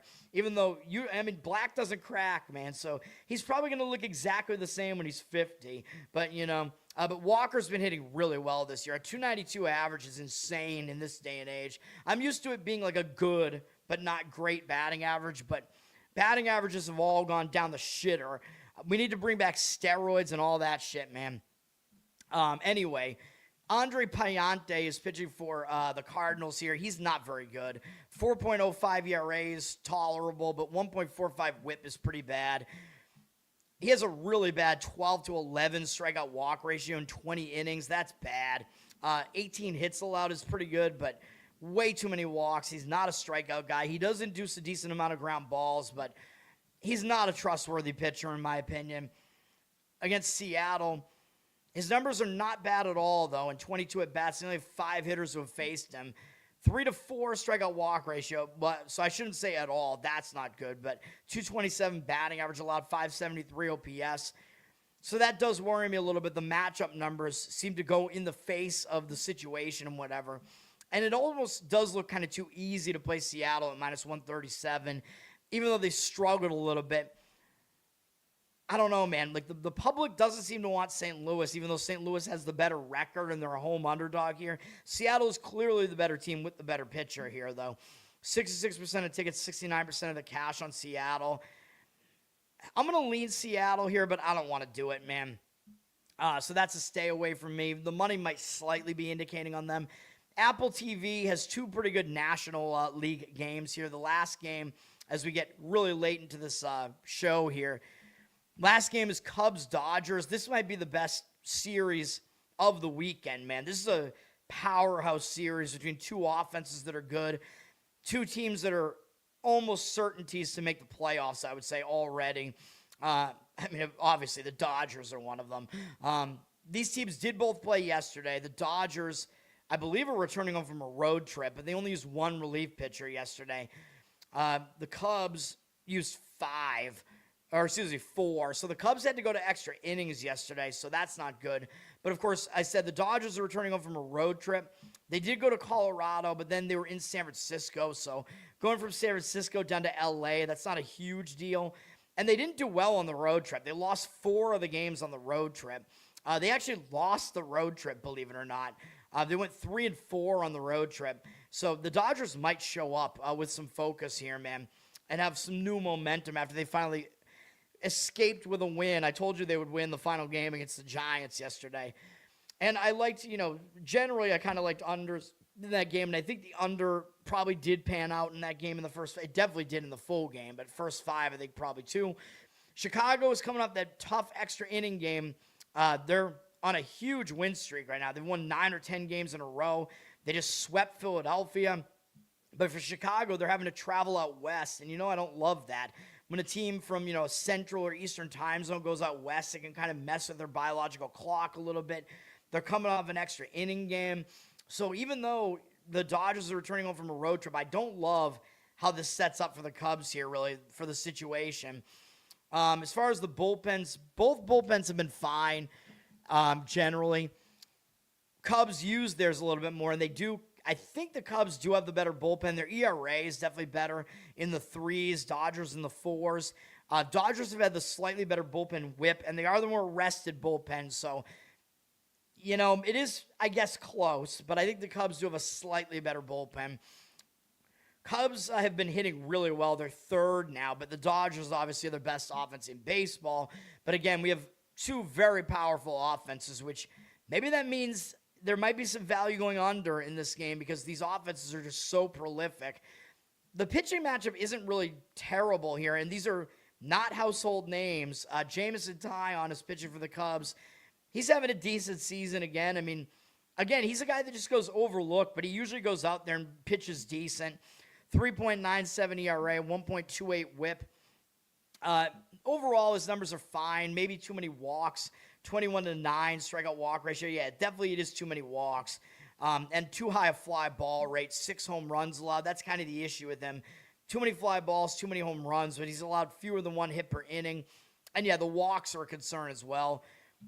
So, but he is coming off of a decent start against the Mets, although the Mets have not been hitting well. But he did still walk 3 guys there. I don't know. I mean, Taillon, overall, he's fine. We'll see what he does against the Dodgers here. His numbers overall are not horrible against the Dodgers in 79 at-bats, 17 strikeouts, 8 walks, 266 average, 840 OPS is a little bit high, so that does make me worry a little bit. Teoscar Hernandez and Ohtani have both hit him pretty well, and Tucker as well. So those 3 guys have done some damage. Emmett Sheehan is pitching for the Dodgers. He's the much younger guy. His numbers don't look good, but I do think he's much better than his numbers would suggest. 5.85 ERA, 1.4 whip. He showed some signs of being pretty good last year. This year, really, he hasn't been that bad. He's allowed 4 or fewer earned runs in every outing. He's getting a little bit better as the season goes on. Did just have a decent outing in Coors Field, which isn't really necessarily that easy of a thing to do. 18-8 strikeout walk ratio is a little bit concerning. Too many walks. Exactly 1 hit allowed per inning. A little bit fewer than 1 strikeout per inning, but I'm willing to live with that, except the walks need to go down a little bit. And he also is kind of a fly ball pitcher, so he's allowed 4 home runs already. Too many fly balls. Again, that's kind of the concern with him as well. Going up against the Cubs have basically not seen him. They have 2 hitters who have ever faced him before. They're 1 for 7. The only hit is a double from Bregman. 2 strikeouts, 3 walks against him from these guys. Only Bregman and Conforto have ever faced him before. 143 average, allowed 686 OPS. Overall, yeah, I might go under in this one. And we did just have a pitching change, by the way, in one of the games we talked about, so I'll hit that, I guess. You know you want to hit that. I'll do that before I finish the show, before I go to NHL, I should say. Anyway, I'm going to lean under in this game. The total is pretty high. It's at 9. We're looking at decent bullpens here. Maybe you want to go first 5 innings just because the Cubs bullpen isn't that rested, but you're getting that key number 9 in the full game. I know these offenses are good, but I think these pitchers are a little bit under the radar here. Their matchup numbers are not horrible. 63% of tickets on the over, 98% of the cash on the under. I also agree with the Dodgers side, but they're up to minus 163 now. Probably you'd have to go a -1 run line or make your own on that. 61% of tickets, 95% of the cash on them. It looks like the money does agree with the Dodgers. So do with that information what you want, but I agree with the money in that one. Slight lean for me to the Dodgers and to the under, but I'm not going to want to play the game. But you could definitely argue that Sheehan has the upper hand there, and a rested Dodgers bullpen could get them through that game. The Cubs coming off that extra inning game. Sheehan, has the unfamiliarity edge there and is better than people think he is. So that's what I'm thinking about that game. All right, and then, as I said, there's a pitching change because Washington looks like they're now going with P.J. Poulin. What does that mean? I don't even know, man. And I don't mean the French translation of his name. I mean, what is Washington doing here? Because it was going to be Mikolas. Does this mean Mikolas is going to come in behind him? Is he going to be an opener? I don't know what we're doing here. Poulin, yeah, I mean, he's basically not gone more than 1 inning in any start. So like I said, that's why you go action in a game like this. But I was saying it was because of the White Sox part of things. Poulin hasn't even been that good. 4.97 ERA, 1.58 whip. My handicap on this game remains, I think probably he's going to give you 1 inning and then Mikolas comes in behind him. I would still say over in that game. and do it action, because you have no idea what these teams are doing with an opener and then with the questionable starter coming in behind them. So, that's how I would look at it. Miami at San Francisco is the ESPN Unlimited game, the last game on the board. San Francisco is staying at home, coming off a big series where they beat the Dodgers, though. So maybe they could be in a letdown spot, but they are staying at home, so the travel spot is worse for Miami. Miami is having to come in from Miami.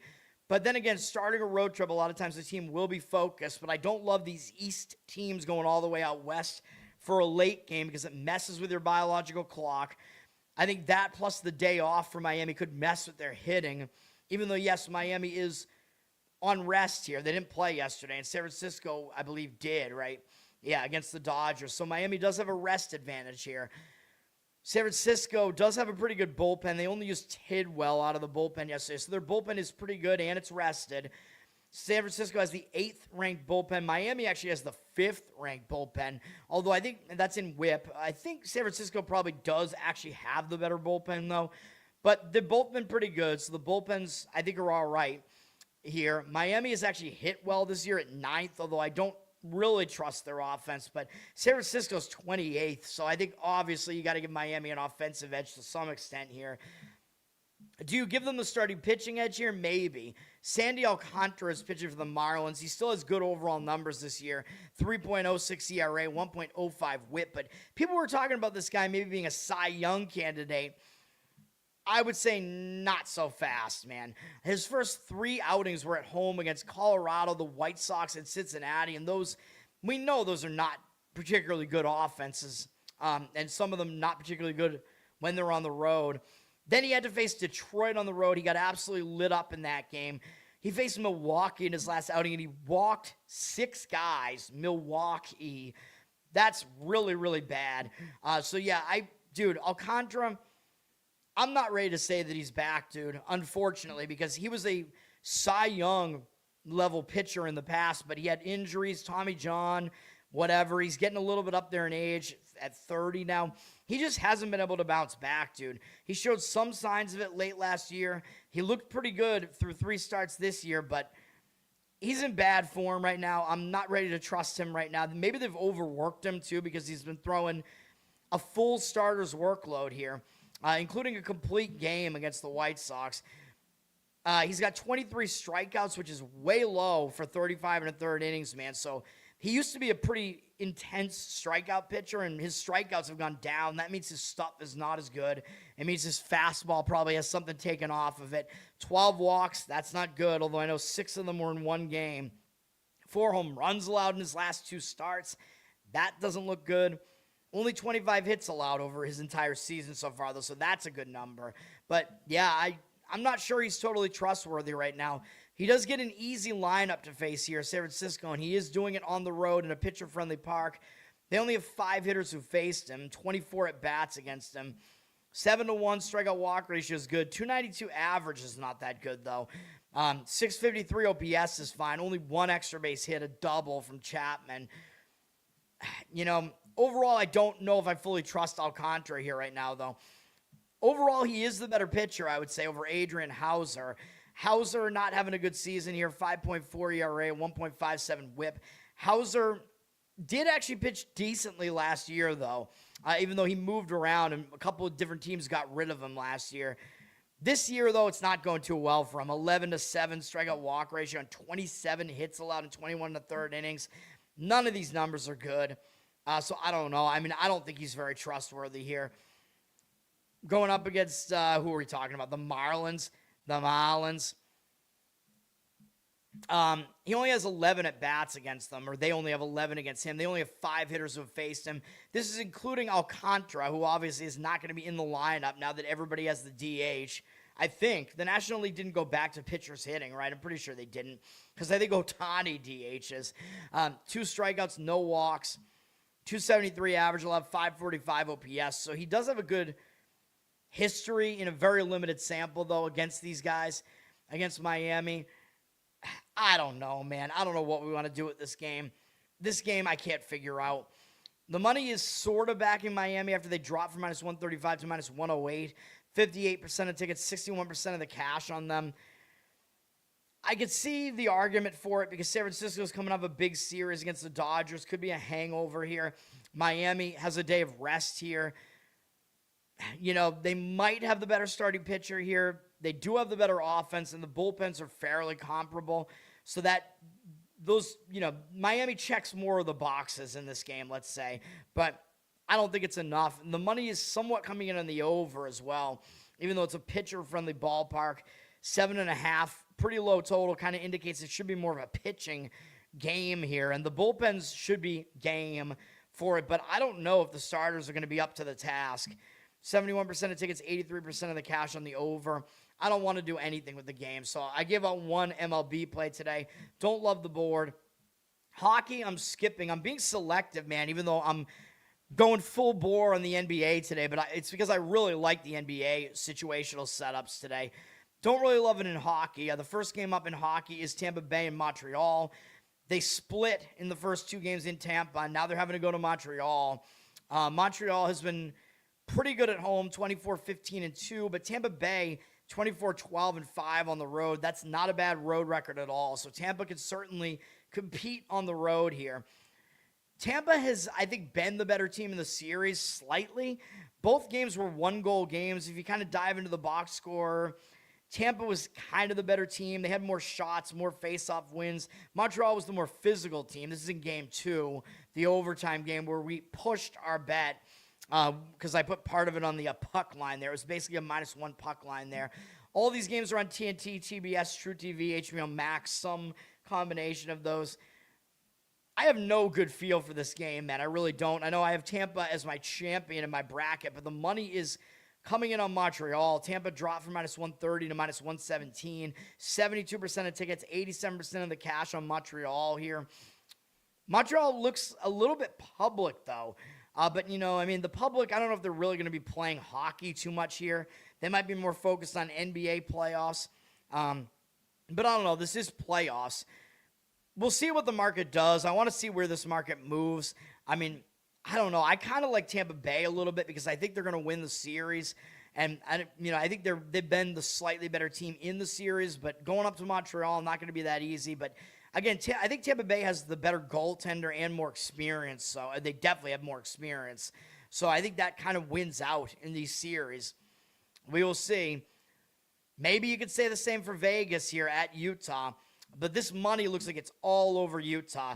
Vegas is getting the public action, 70% of tickets on them, 89% of the cash on Utah. So the money is supporting Utah, even though I have Vegas winning the conference in my bracket.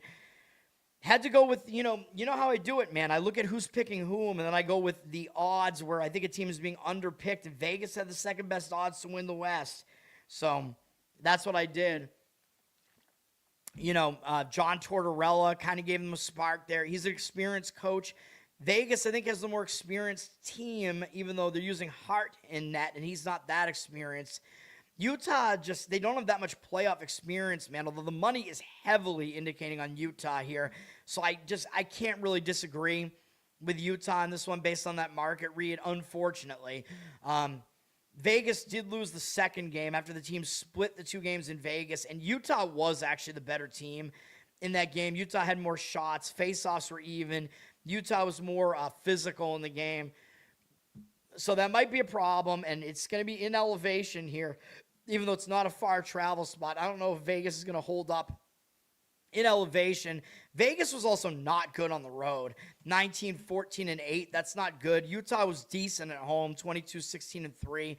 Not dominant, but pretty good. Vegas's road record is more the concern here, that they just weren't that good on the road. So, yeah, those are definitely concerns here, man. Although, Vegas with Hart in net, Hart hasn't exactly been that bad, though, for them so far. So maybe they have found their guy, and they do have that stability there. That's really what they need. I don't want any part of any of these games, though. And the last game is Edmonton at Anaheim. Anaheim somehow won in Edmonton in Game 2. I don't know if it's going to happen now, man. I know Anaheim has been better at home than on the road, and they're going to be at home here. Kind of an unfamiliar travel spot for Edmonton to have to go down there. But that was a big win for Anaheim, and they were not the better team in this game. Looking at the stats, Edmonton outshot them. Edmonton out-hit them. Face-offs are very close. It was a close game throughout the game. So it's not like one team was getting desperate or anything. Well, I mean, Edmonton was down 2 goals, so I guess, but look at what Anaheim did, man. They scored 2 power play goals. They had a shorthanded goal, which was more of a fluke. Power plays, you get aided by the penalties, and then they scored an empty net at the end. The game was 4-4 tie late in the game, man, and then some idiot in Edmonton threw a rotisserie chicken onto the ice, if you didn't see that, which I think was supposed to be a duck, like, oh, let's beat the birds or whatever. I have no idea, dude. No idea. Now, if it was up to me, I'd be rooting for Anaheim here, because for rooting interest, I like Chris Kreider. They still got him, right? I have a Kreider jersey, which you guys might have seen. I've worn it on a couple of shows, I think.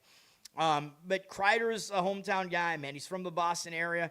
I had a coworker at my first company whose son went to high school with them, and, they're like best friends or whatever. They played hockey together, actually. So there you go. We have a lot of hockey ties in New England, and I just don't like Edmonton, dude. So I would love to see them lose, but I really don't think it's going to happen in this game. I think Edmonton is going to bounce back here, but Anaheim is still good at home, 24-13-4 at home. Edmonton was not good on the road, 19-16-6 on the road. So yeah, the home road splits do actually favor Anaheim here a decent amount.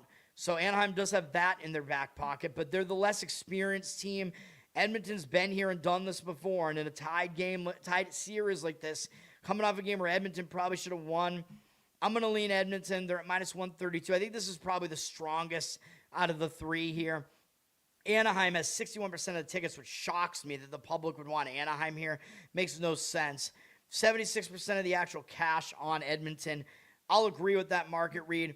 And I don't really have a good gauge on the totals, although these Edmonton-Anaheim games have been insanely high totals. I mean, this total is at 7 here.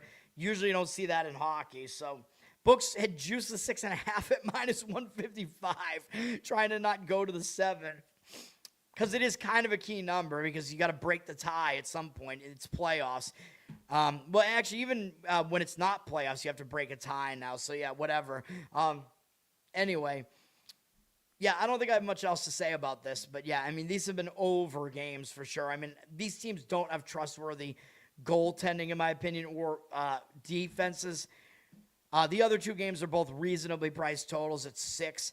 Money really hitting the under in that Tampa Bay Montreal game, and actually in Vegas, Utah, and kind of going over in Edmonton, Anaheim. So do with that information what you want. Not really a hockey totals guy, though, although I delved into it a little bit last year and only played overs in very specific spots. And I think I won more than I lost, but it wasn't great. Let's go to the NBA. I like all 3 NBA games today, and we're going to have 2 plays in the NBA here. Starting with the first one up, this is just so obvious, dude. Celtics, Philadelphia, all these games are on Amazon Prime. This is the first best bet. This is like, yeah, I mean, this is my most confident bet in quite a while, so obviously you know this is going to lose, but we're going to go with the Celtics, minus 7 here. This is just such a typical spot for the Celtics, dude. It really is.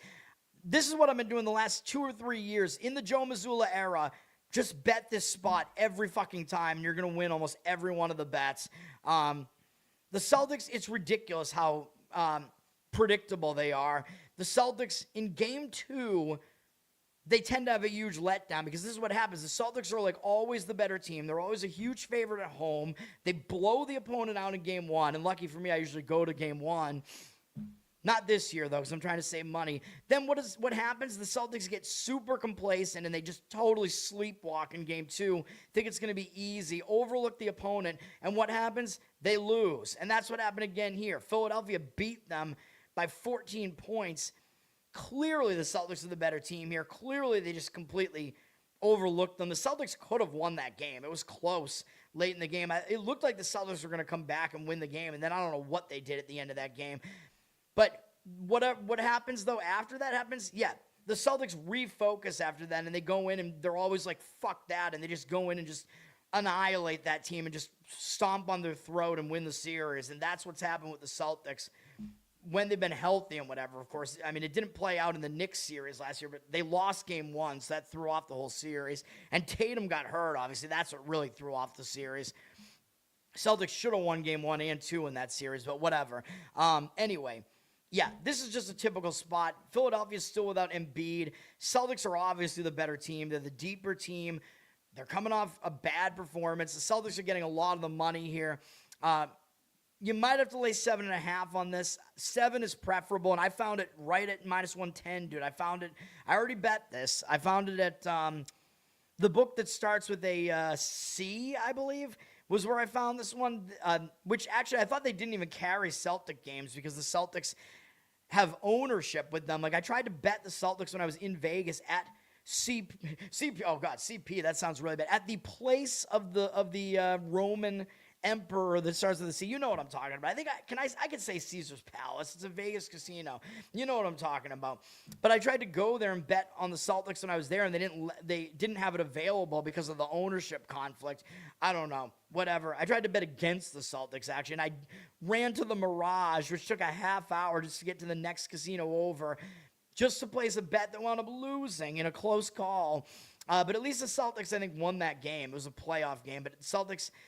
That was a long time ago, though. The Celtics did not win the championship that year. Anyway, 73% of tickets, 92% of the cash on the Celtics. -7 is preferable here because it's the key number in basketball. Teams stop intentionally fouling at 7. I would try to find the 7. I'd probably still lay it at 7.5. I mean, we're looking at the Celtics were like a 14-point favorite in game 2. I think like 13 in game 1. Teams don't get this much home court. I mean, you get a little bit more in the playoffs, but I mean, come on. You're going to drop the number 6-7 points here. I mean, this has been the case. Like, it's been an overreaction kind of in all of these games that have swung to the other venue here. So, yeah, we're going to go with the Celtics here, obviously. And if we look at what happened in that game, the Celtics had a very off shooting game as well. I think we're going to see some positive regression here. Celtics only were 26% from three-point range, dude. Sixers were almost 50%, so we're going to see some regression here. Sixers are probably going to regress in the wrong direction. They're not going to shoot 50% from 3 again. Celtics are probably not going to miss that many threes again. I know they live and die by the 3, the Celtics do, but that was an off performance from them. The Celtics dominated the rebounds, basically. They had 50-42 rebound edge there. Celtics got to the free throw line a bit more, too, so they were better in the paint. That's a good indicator they're the better team. We all know they are anyway. And the Celtics lost the turnover battle, which that might not happen again here either. They cleaned that shit up. Again, to finish my thought, the Celtics in Game 2s in the Missoula era, the Celtics are 4-5 straight up in Game 2s in the Missoula era, and in all other games in the playoffs, they're like 20-5 straight up. So this is a thing that happens over and over again, and it's the zigzag. The Celtics are the ultimate zigzag team. We're going to do it again. Every time this shows up, we do it, and we're doing it again. Like, as soon as the Celtics lost that game, I was like, the good thing is we're going to get a good play on them in the next game here. So let's do it. Celtics, lay the points. And it's one that the square bettors are not going to hate that play either, probably. So maybe they will, actually, because they're so recency biased. Maybe they'll think that they don't want to, they'll not want to lay the points like that. I don't know. Total is dropping a little bit, by the way, although the money's come in on the over. 70% of tickets, 88% of the cash on the over. The total's down to 215. I don't have a good gauge on the total. The Celtics usually play half court, like slow basketball, though. Even though they hit a ton of threes, they usually tend to play somewhat lower scoring games. All right, Lakers-Rockets. This is a ridiculously low total at 207. The Lakers, based on this number with the Rockets being an 8.5-point favorite, I think we're not going to get Luka here. We're not going to get Reeves here. The Rockets have to win this game, dude. I mean, this is the one game that I'm not actually going to give out a play on, but the money is all over the Rockets, and I agree with it. 66% of tickets on the Lakers, 83% of the cash on the Rockets. The Rockets were like a 5-point favorite. If Durant is going to play, we have to see if Durant is going to play, but the Rockets were like a 5.5-point road favorite, and now they're only 8.5 at home. That actually seems like value on the Rockets here. It's just so difficult to actually want to lay points with the Rockets here, dude, because they look so discombobulated. Like, Durant is their point guard because Van Vliet has never come back, so Rockets are without a point guard. Dude, I'm no longer going to say that I'm mad that the Celtics got rid of Udoka, the Rockets coach here, because he had indiscretions and was sleeping with somebody on the staff, some woman, whatever. Missoula is a great coach, dude. So I'm past that at this point, and Rockets look like they're just, they have some locker room issues, man, because I don't know what's going on here, but I still think they should win and cover this game. It's one of the situations where a team is coming back home down 0-2, and the Raptors were in a spot like that yesterday, and they won outright against Cleveland. I did lean to the Raptors yesterday. I didn't really think they were going to win, by margin like that, but they did. This is a game where you're going to need Houston to win by margin, though, but there are some indicators that they should. There's a reason why I gave you guys Houston in game 2, and that was because in the first game, the Lakers shot 60% from the field. They hit more than half of their threes. Houston couldn't hit the broadside of a barn in the game. So I was like, obviously there's going to be some massive regression here. And what happened? It didn't even happen. The Lakers did it again in the second game. They hit almost half of their threes again. Houston couldn't hit anything. 40% from the field, 24% from three-point range. So they missed most of their threes. Just like the first game, Houston won the rebound battle. Houston had way more field goal attempts in the game, again, by 17 in that game. And in the first game, it was by 27.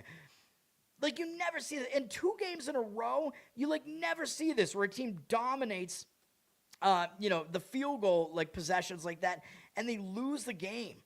It makes no sense. So the Lakers did go to the line a lot in this game, so they did have some helpful reffing here, but Kennard hit a bunch of his shots again. I just don't see it, dude. I don't. I think there's actually line value on Houston here, given that they were 5.5, although you could argue they shouldn't have been a 5.5 point favorite in this game, and they were 2.5 in game 1 because Durant didn't play. But maybe now that Durant did play and he's got a game under his belt, I believe he's going to play in this game, although I think he's a game-time decision again. I don't know what's going on with him. So that's something to keep an eye on. I think he will play. I mean, this is the fucking playoffs, so he's questionable. I think he's going to play. And I'm almost positive that these Lakers guys are not coming back here. It looks like Luka's not coming back in the series at all. That's crazy, dude. Houston, they do not have an excuse for losing this series, dude, if they're going to be favored in every game, and the Lakers don't have Luka. I don't know if Reeves is coming back in the series either. I don't believe he's coming back in this game. We can look. I thought Luka was closer to coming back than Reeves. Reeves is questionable, so it looks like he's actually closer to coming back. But yeah, still no real excuse here. And by the way, Houston is better at home, 30-11 at home, so they are definitely better at home than on the road here. I like Houston. I would lay it with Houston in this game, dude. That's what I would do. You're getting a little bit of a better number on this now. Probably 9 is probably the predominant number out there right now. I almost want to do it. I feel pretty strongly about it. I like all 3 of these games, dude. Do we do it one more time? I mean, oh my God. It's so obvious that both of those first games are such outliers, dude. I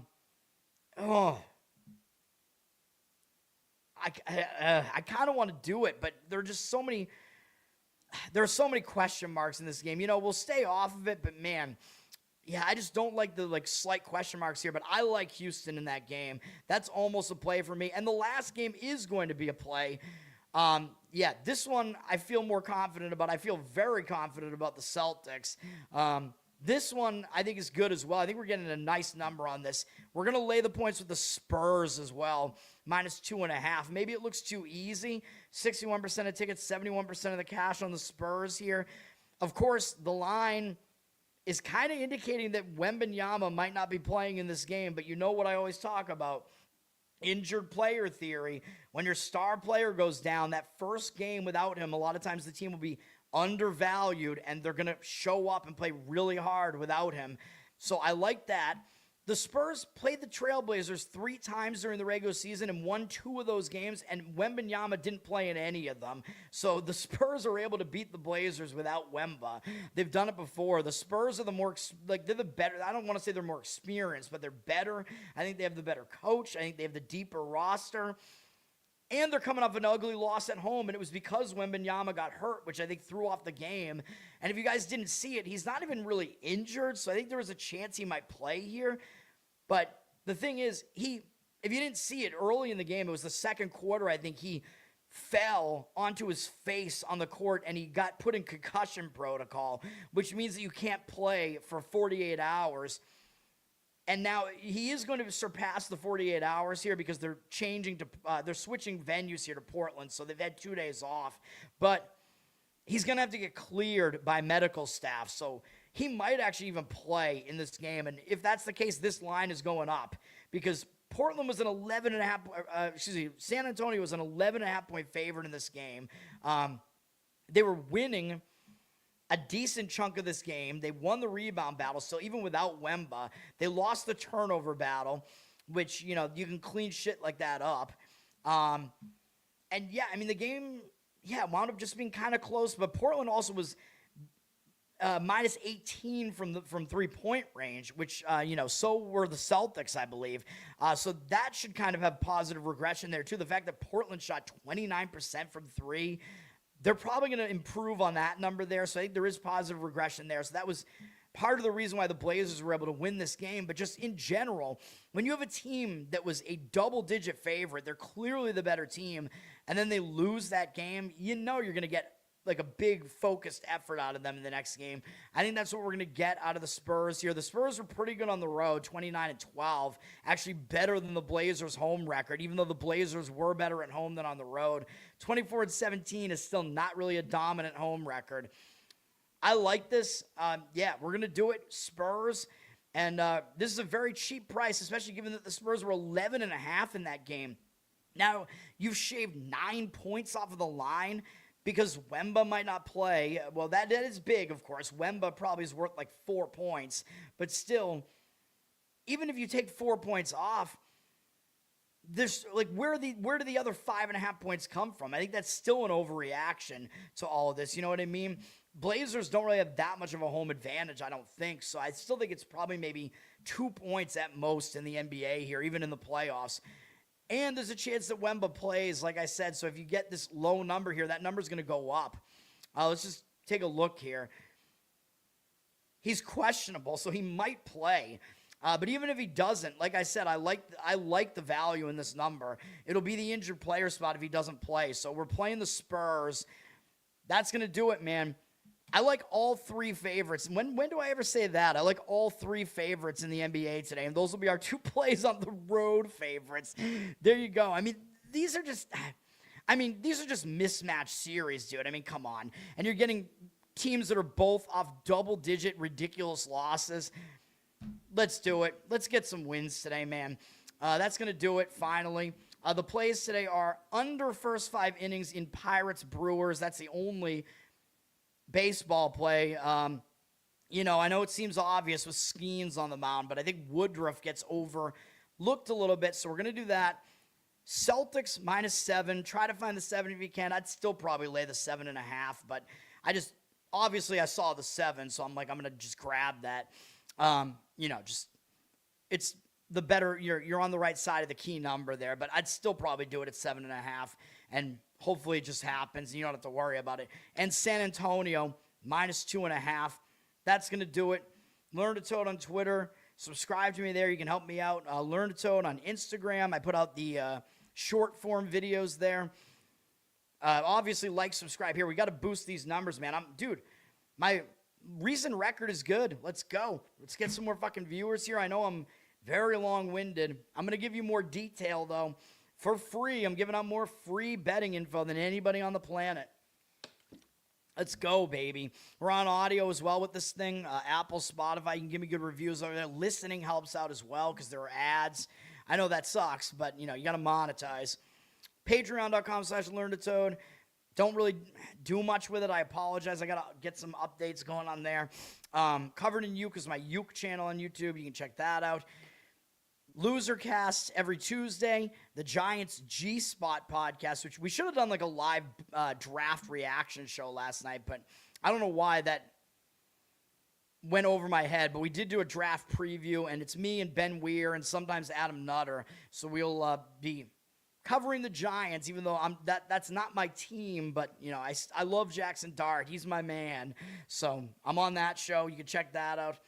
And I will be on Are You Smarter Than a Politician? Is that what it's called tonight? I've barely watched the show. It's some sort of game show. Dude, tell everybody and show up and give me votes or whatever. I don't know. It's based on how the audience likes your answers. And I'm going to try to give some wild answers on that show, man. You know me, I can't do the typical thing. Like, I think that show is typically they bring on all these autistic libertarians, and it's like, should the government restrict gun access? So, my answer, and everybody's going to say, no, obviously not. Everybody should be given a gun by the government. And I'm going to take a different, if I get a question like that, I'm going to take a different approach, man. I'm going to have to think quick, though, on my feet. But I'm going to give some answers. I'm going to try to give answers that are not like that. Answers that are off the wall. You know what I mean? But still what I believe and still correct. So check that out tonight. I don't even know when that show is. 8 p.m. maybe Eastern. I don't know. Whenever it is, I'll be on it. That's going to do it. I appreciate everybody. Peace.